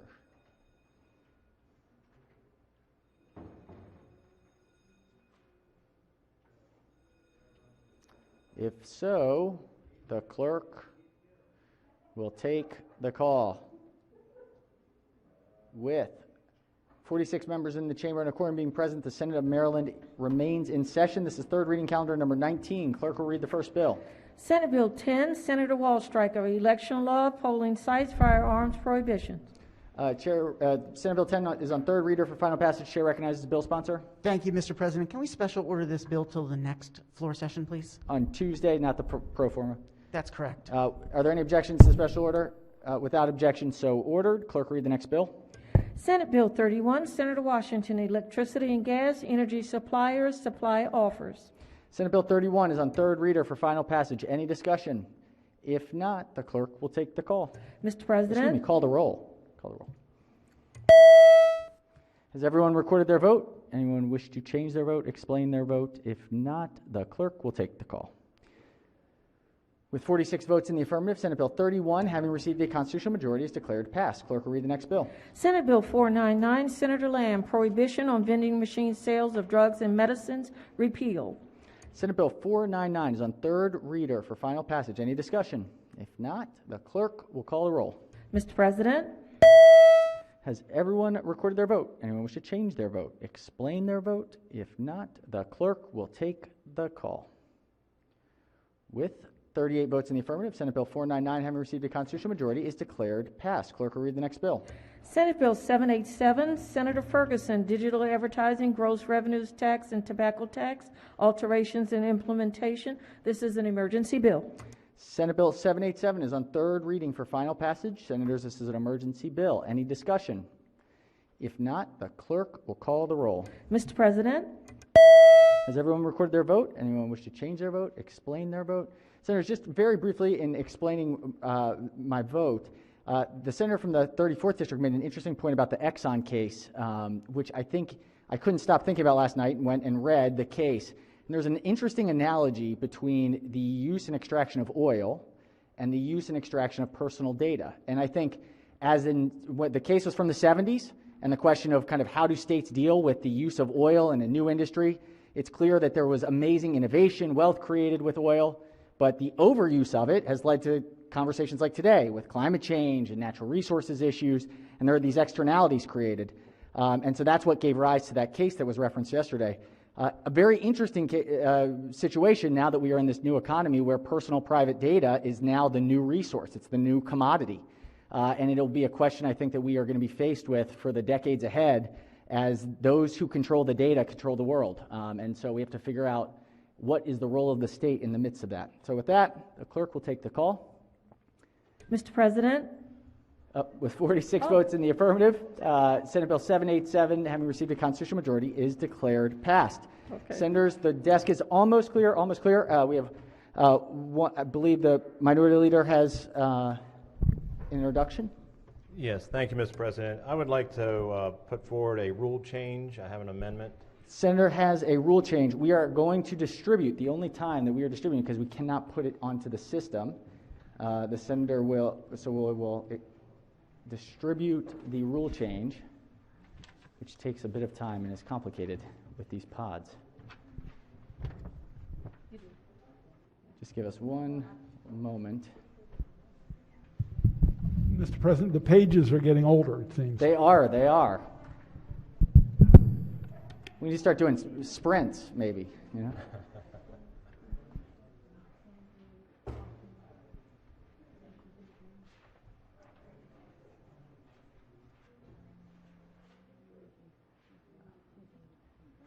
All right, I think we're in a decent spot. Senator may proceed. Thank you, Mr. President. I appreciate this.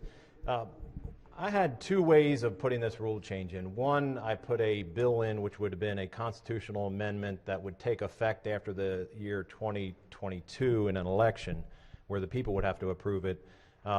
This is one that would take effect immediately. We had a very congenial meeting in the Rules Committee, very well respected and enjoyed that. But I wanted the rest of the body to know what we had proposed here on the minority side. And first, let me just say, this is generically speaking about presiding officer and the minority leader. This is about position and function. It's not meant to be anything against myself or anybody else. I have a great working relationship with the Senate President. I think he's doing a great job and commend him on that. Let me just start with a brief analogy. I think this really helps define what we're talking about. Say you had two baseball teams. One had 9 members, another one had 4 members, and it was decided by the fans how many they had. The one with 4 members got to bat first. They had some sluggers on there, and they actually scored 2 runs, so they're feeling pretty confident. But then they had to go out to the field with only 4 members. But they had an ace pitcher, and he could strike out a lot of people. They were really confident. The other players were pretty good. But then right when they're out ready to pitch to the first ball, the player coach on the other team comes out and says, well, we're going to change. We have a rule that says we can put you wherever we want you on that field. We don't want your ace pitcher there. We're going to put him in the outfield and make your catcher pitch. And, of course, at that point, they're feeling pretty dejected. And any casual observer would say that doesn't really seem fair. And that analogy is basically what we have in the Senate rules. And so what this rule would do is allow the minority members to assign their members to a standing committee. Currently, what happens under Senate rule, the presiding officer gets to assign both the majority and the minority party, and for all practical purposes, whoever's elected as the presiding officer is elected by the majority party. And they certainly have their views of what they want to accomplish. So what this would say is, after the presiding officer assigns all the committees and all the Democrats or majority party into their positions, then and only then would the minority get to fill in the rest of the positions on those committees with consultation with the presiding officer, and also to show the diversity of the Senate. So there's 4 brief, I'll be done in about 2 minutes, reasons why we think this would help give voice to the minority party. First, we believe it's basic fairness. It allows the minority to best align their strengths of their members on committees to promote the priorities of the people that elected them. Secondly, the minority membership should be aligned on committees to best reflect the views of the people that elected them, not necessarily accomplishing the majority's legislative agenda. And I've seen over the years where committees were configured to keep bills in the committee or to advance them. In the current format, the position of the president or presiding officer has potential unfair leverage over the minority members, knowing that they can be removed or retained on a desired committee. And lastly, this body uses the federal procedure structure to justify current rules we have in the Senate rule book, such as increasing the number to filibuster. That was just recently passed a couple of years ago, and we said, well, we should use the number that the federal system uses, and they increased it. That actually hurt the minority party, made it harder to do that. But the federal structure also allows both the majority and the minority parties to assign their own committees. So we just had a change up at the federal level, and it switched. And they still get to assign their own members to their committees. And then lastly, we heard a couple discussions in there. Well, we don't want to be like the federal government. And I wholeheartedly agree. We don't want the nasty politics. They are not a model we want to follow in that way. But as far as the structure, that has been in place for 175 years where they allow both parties to do it. And it's worked well. Other states are doing that, so that's what we're talking about, not the nasty politics in the federal. And then one other thing they said, we need an organization with a common vision. Unfortunately, this is politics. While we're all in the Senate, we don't have the same vision of where we want to take the state on every issue. We have good debates out here, a lot of times very bipartisan, and we move forward, and that's great, but there are issues we don't agree on. So you don't have one organization, you don't have one team in that sense, and you need both to do that. Now, we just had the hearing. There was an amendment proposed to my bill. In the spirit of bipartisan, I accepted it. I said, we'll take it.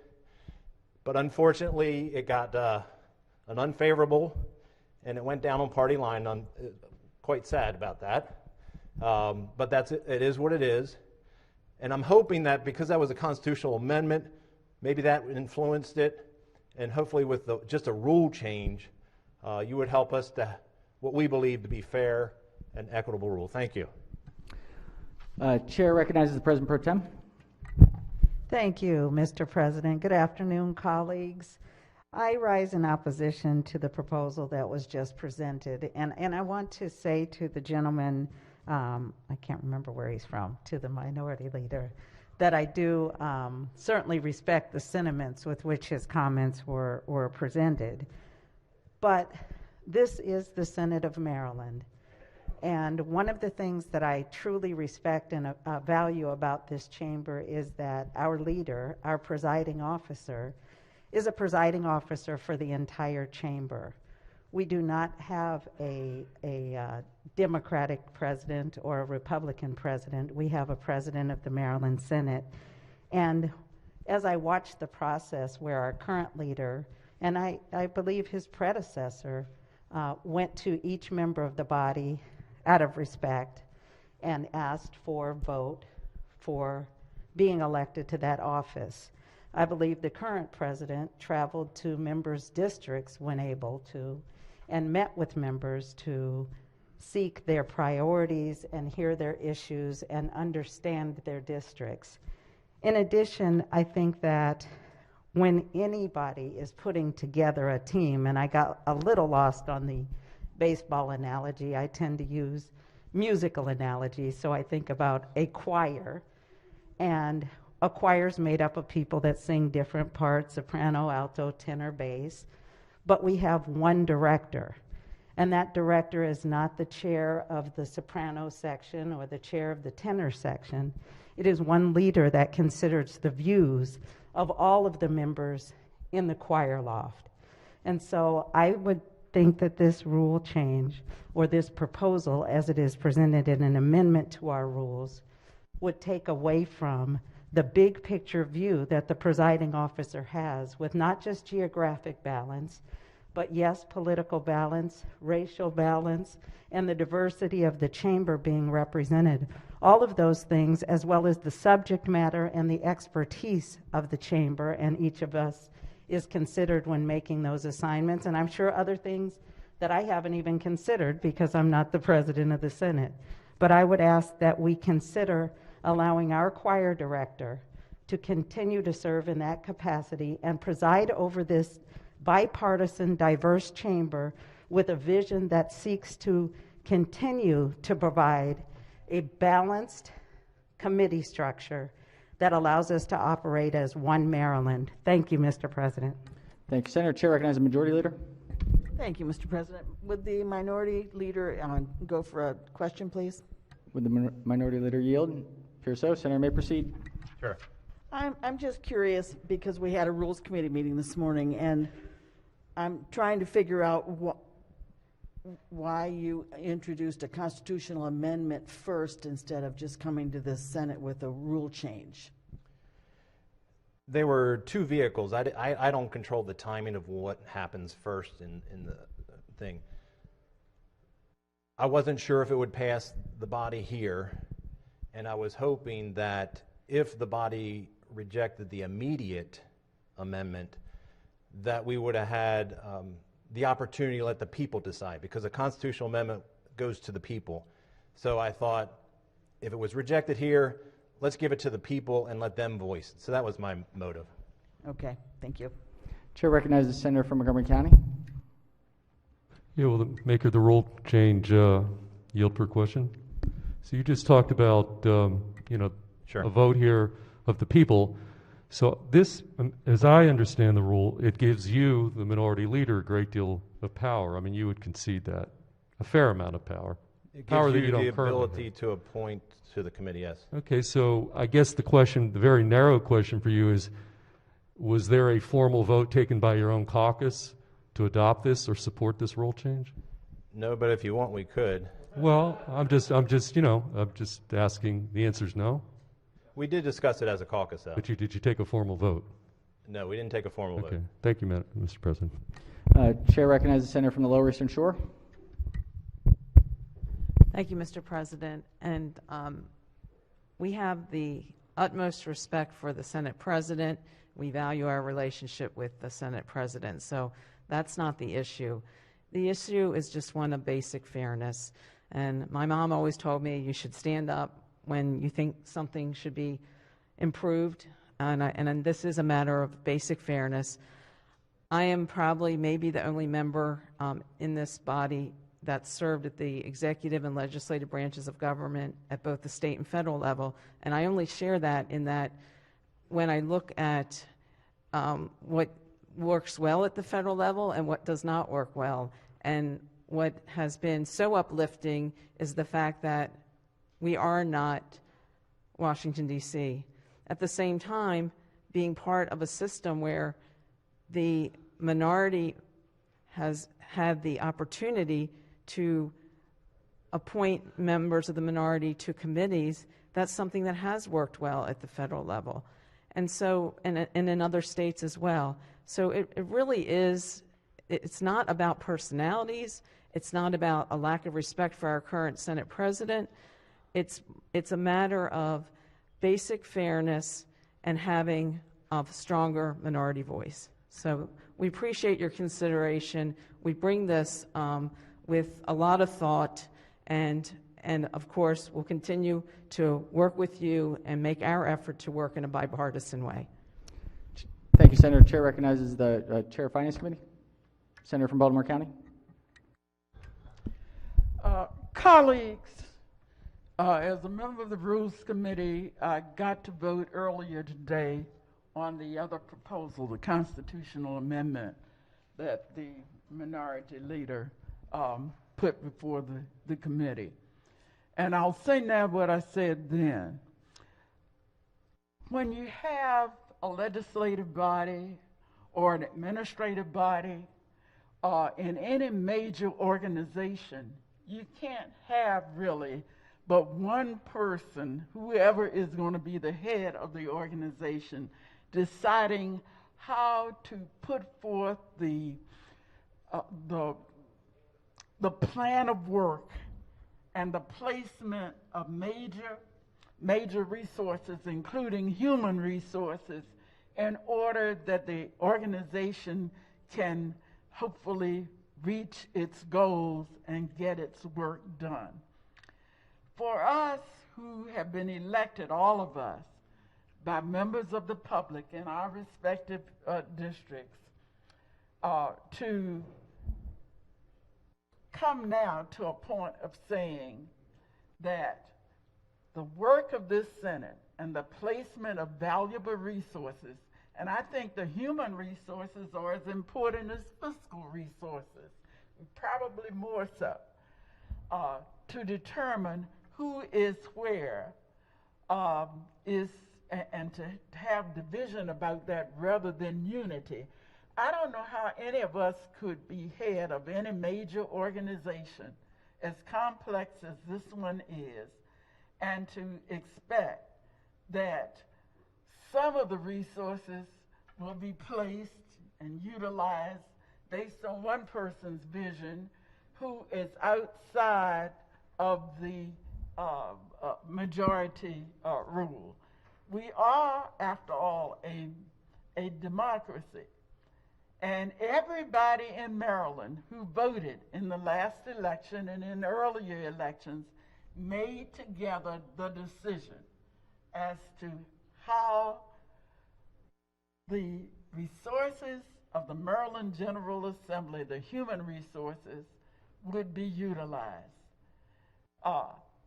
It would be really hard for any of us to be able only to have our vision and our style of leadership, if we're chosen to leadership, impacted by the vision of people and the placement of resources that might totally make it impossible for our plan of leadership to be utilized. I believe that no matter who is the leader of this body, whether Democrat or Republican or something we haven't even yet thought about, and that could happen in the future, to not be able to decide how to place the human resources for the best effect.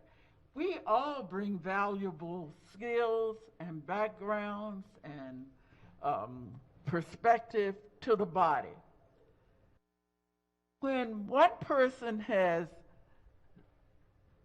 already determined with a lot of interaction and back and forth among the members of the body, majority and minority, as to how best to place the human resources in order that people with of various backgrounds and of various demographics and who represent counties with various places in history in terms of where they are and what their goals and so on are, to then have that plan not able to be implemented because another group, which is not the majority, has a different set of priorities and ideas. I think we inadvertently, I don't think anybody would plan this, but we'd inadvertently have a problem, whether it's General Motors, General Electric, or the Senate of Maryland. So I made the motion earlier today for us not to pass as a Rules Committee the constitutional amendment that was brought to that body to do what now is being proposed on the floor. And I would ask you to reconsider or to consider strongly, no matter in which body you sit. We are all really the Senate of Maryland. We are one body. Human resources ought to be placed in a way that makes sense for the Senate of Maryland and not be reflective of, we can have independence in this body. What are we going to do? Come up with some additional rules and have somebody, a third person, decide where to place the independence? I would just ask you to consider what the Rules Committee considered earlier and to help us to have a unified body going forward with human resources as well as fiscal resources and ideological resources all being under the aegis of the person that is the presiding officer of the entire body.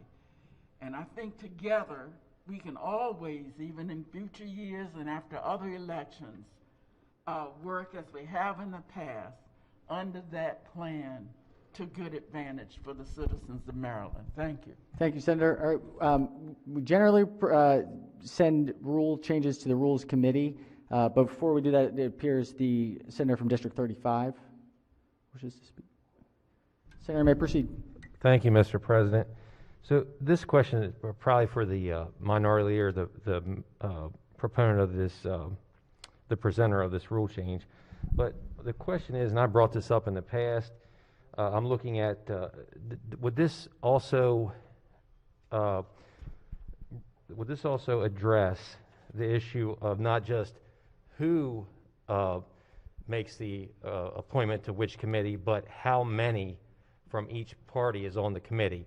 The reason I ask is I'm looking at our standing committees, as I brought before, it's 32 to 15. The majority party has about a 2-to-1 difference there. Two of the majority for every one of the minority party. I notice on the standing committees, the Rules Committee has 9 of the majority party and only 3 of the minority, which is a 3-to-1 difference. And the executive nominations under continuing committees, 15 members of the majority party and only 4 members of the minority party. So would this rule change address that? Thank you for the question. I will state up front, the Senate President was presented with that information, and he said he would work with us on trying to get those numbers more like that. But to answer your question specifically, this amendment does not deal with the numbers.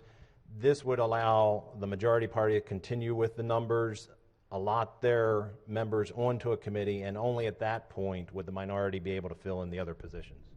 Okay, so that would have to be addressed through a different rule change or by disposition of the leader. Okay, thank you. Thank you, Senator. All right,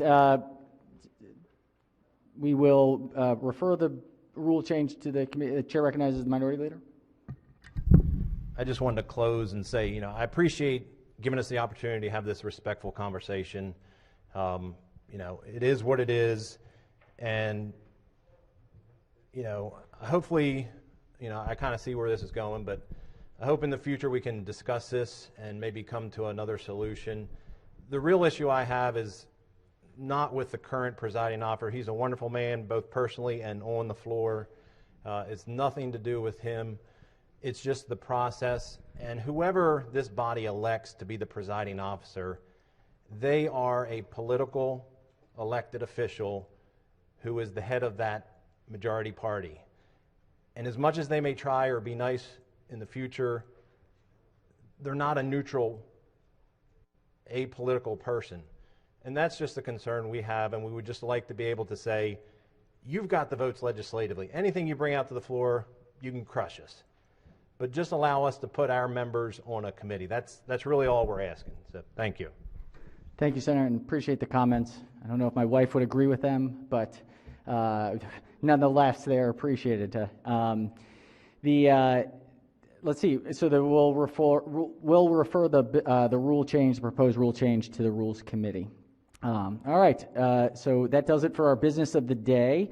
We'll do standing committee updates, and I think we have one personal privilege comment. Chair recognizes the chair of the Finance Committee. I think the Finance Committee deserves a weekend, Mr. All Chair. right, Finance, enjoy that. Chair recognizes the chair of Education, Health, and Environmental Affairs. Thank you, Mr. President. Before I announce the time, let me make 2 quick comments. First off, a few minutes ago, the President Pro Tem hypothetically talked about having the head of the altos or the head of the sopranos leading this chamber, and I'm not sure if you want to have the head of the sopranos leading this chamber. Right. We might want to think twice of that if you want to see some real organizational discipline. Secondly, to the senator from the 34th, senator from Harford County, I want to clarify one quick point. The bill is not before us. The administration provides the plan. They consult with the commission, but it's an administrative plan. If there was any ambiguity, I want to be clear. Thank you. Mr. President, today we have Alcohol Day. It's going to be speed testifying today. There are 30 or 40 bills, I believe. Come promptly and be brief. I know the chair of the alcohol subcommittee, the minority leader, has already vetted a lot of this and done a lot of homework on behalf of the committee. So with that being said, the committee will meet in a half hour at 5:03 for alcohol bill hearings, and then if there's time allowed, we'll have voting up until 5 o'clock. Speeding and alcohol sounds dangerous, but chair recognizes the chair of Budget and Taxation. Thank you, Mr. President. The Health Subcommittee will meet at 2:30. No? Are you saying no? Okay. Yes, they will. 2:30. All right. Chair recognizes the chair of Judicial Proceedings. Thank you, Mr. President. The Judicial Proceedings Committee will meet today at 3 o'clock for a quick voting session. 3 o'clock. All right. Other standing committee. Yes, Chair of Middle Mr. East. President, to make this simple, let's say 3 o'clock for EHE. 3 and, o'clock for EHE. 3 o'clock. Chair recognizes the chair of the Eastern Shore delegation. Protocol. Protocol. Thank you very much, and I'll be really brief, ladies and gentlemen, but we have several birthdays, so Ooh. permission to use the senator's name. Senator most certainly All right. may. We have Senator Paul Pinsky, Senator Ben Kramer, and Senator Obie Patterson. We have 2 All birthdays right. today. Let's wish them well. Thank you. That alcohol committee just got more fun. All right. Yes, Chair recognizes the chair of the Executive Nominations Committee. Thank you, Mr. President. Just wanted to remind everyone we will be meeting at 5 o'clock on Monday. Thank you. 5 o'clock. All right. Chair recognizes the chair of the Anne Arundel delegation. Thank you, Mr. President. The Anne Arundel County delegation will be meeting at 1 p.m. on Monday to discuss a number of bills and take action on those bills. Thank you, Mr. President. Thank you, Senator. Any further committee announcements? If not, Chair recognizes Senator from District 11. Thank you very much, Mr. President. You began today's session by discussing that today was an important day, and I just wanted to use this opportunity to recognize that it was 1 year ago today that the first person was diagnosed with COVID-19 in Maryland. And I just want to share with you, because I suspect that many of you have similar kinds of stories to share, a circumstance of some of my constituents. And I'll just call them, these aren't their real names, but Bessie and Bob. Bessie is 93, Bob is 92, and they signed up early for every list that they could to get a vaccine. And they never got called by anybody. And they stayed in their apartment in Pikesville, and they never went to a store, and their son, who lives in Canada, actually ordered groceries to be delivered to their apartment. And someone passed them this wonderful constituent and friend that I have, who's developed the expertise to scour all the sites on the internet and come up with when there are appointments all over the state.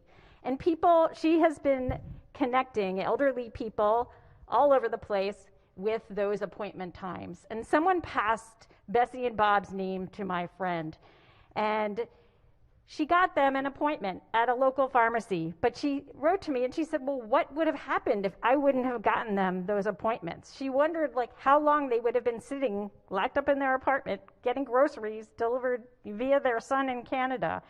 And why wasn't it possible for them to get vaccinated? Why couldn't they have had a mobile unit go to them? And my county has started doing that now. But why couldn't they have gone to their doctor? Why couldn't they have gone to their synagogue?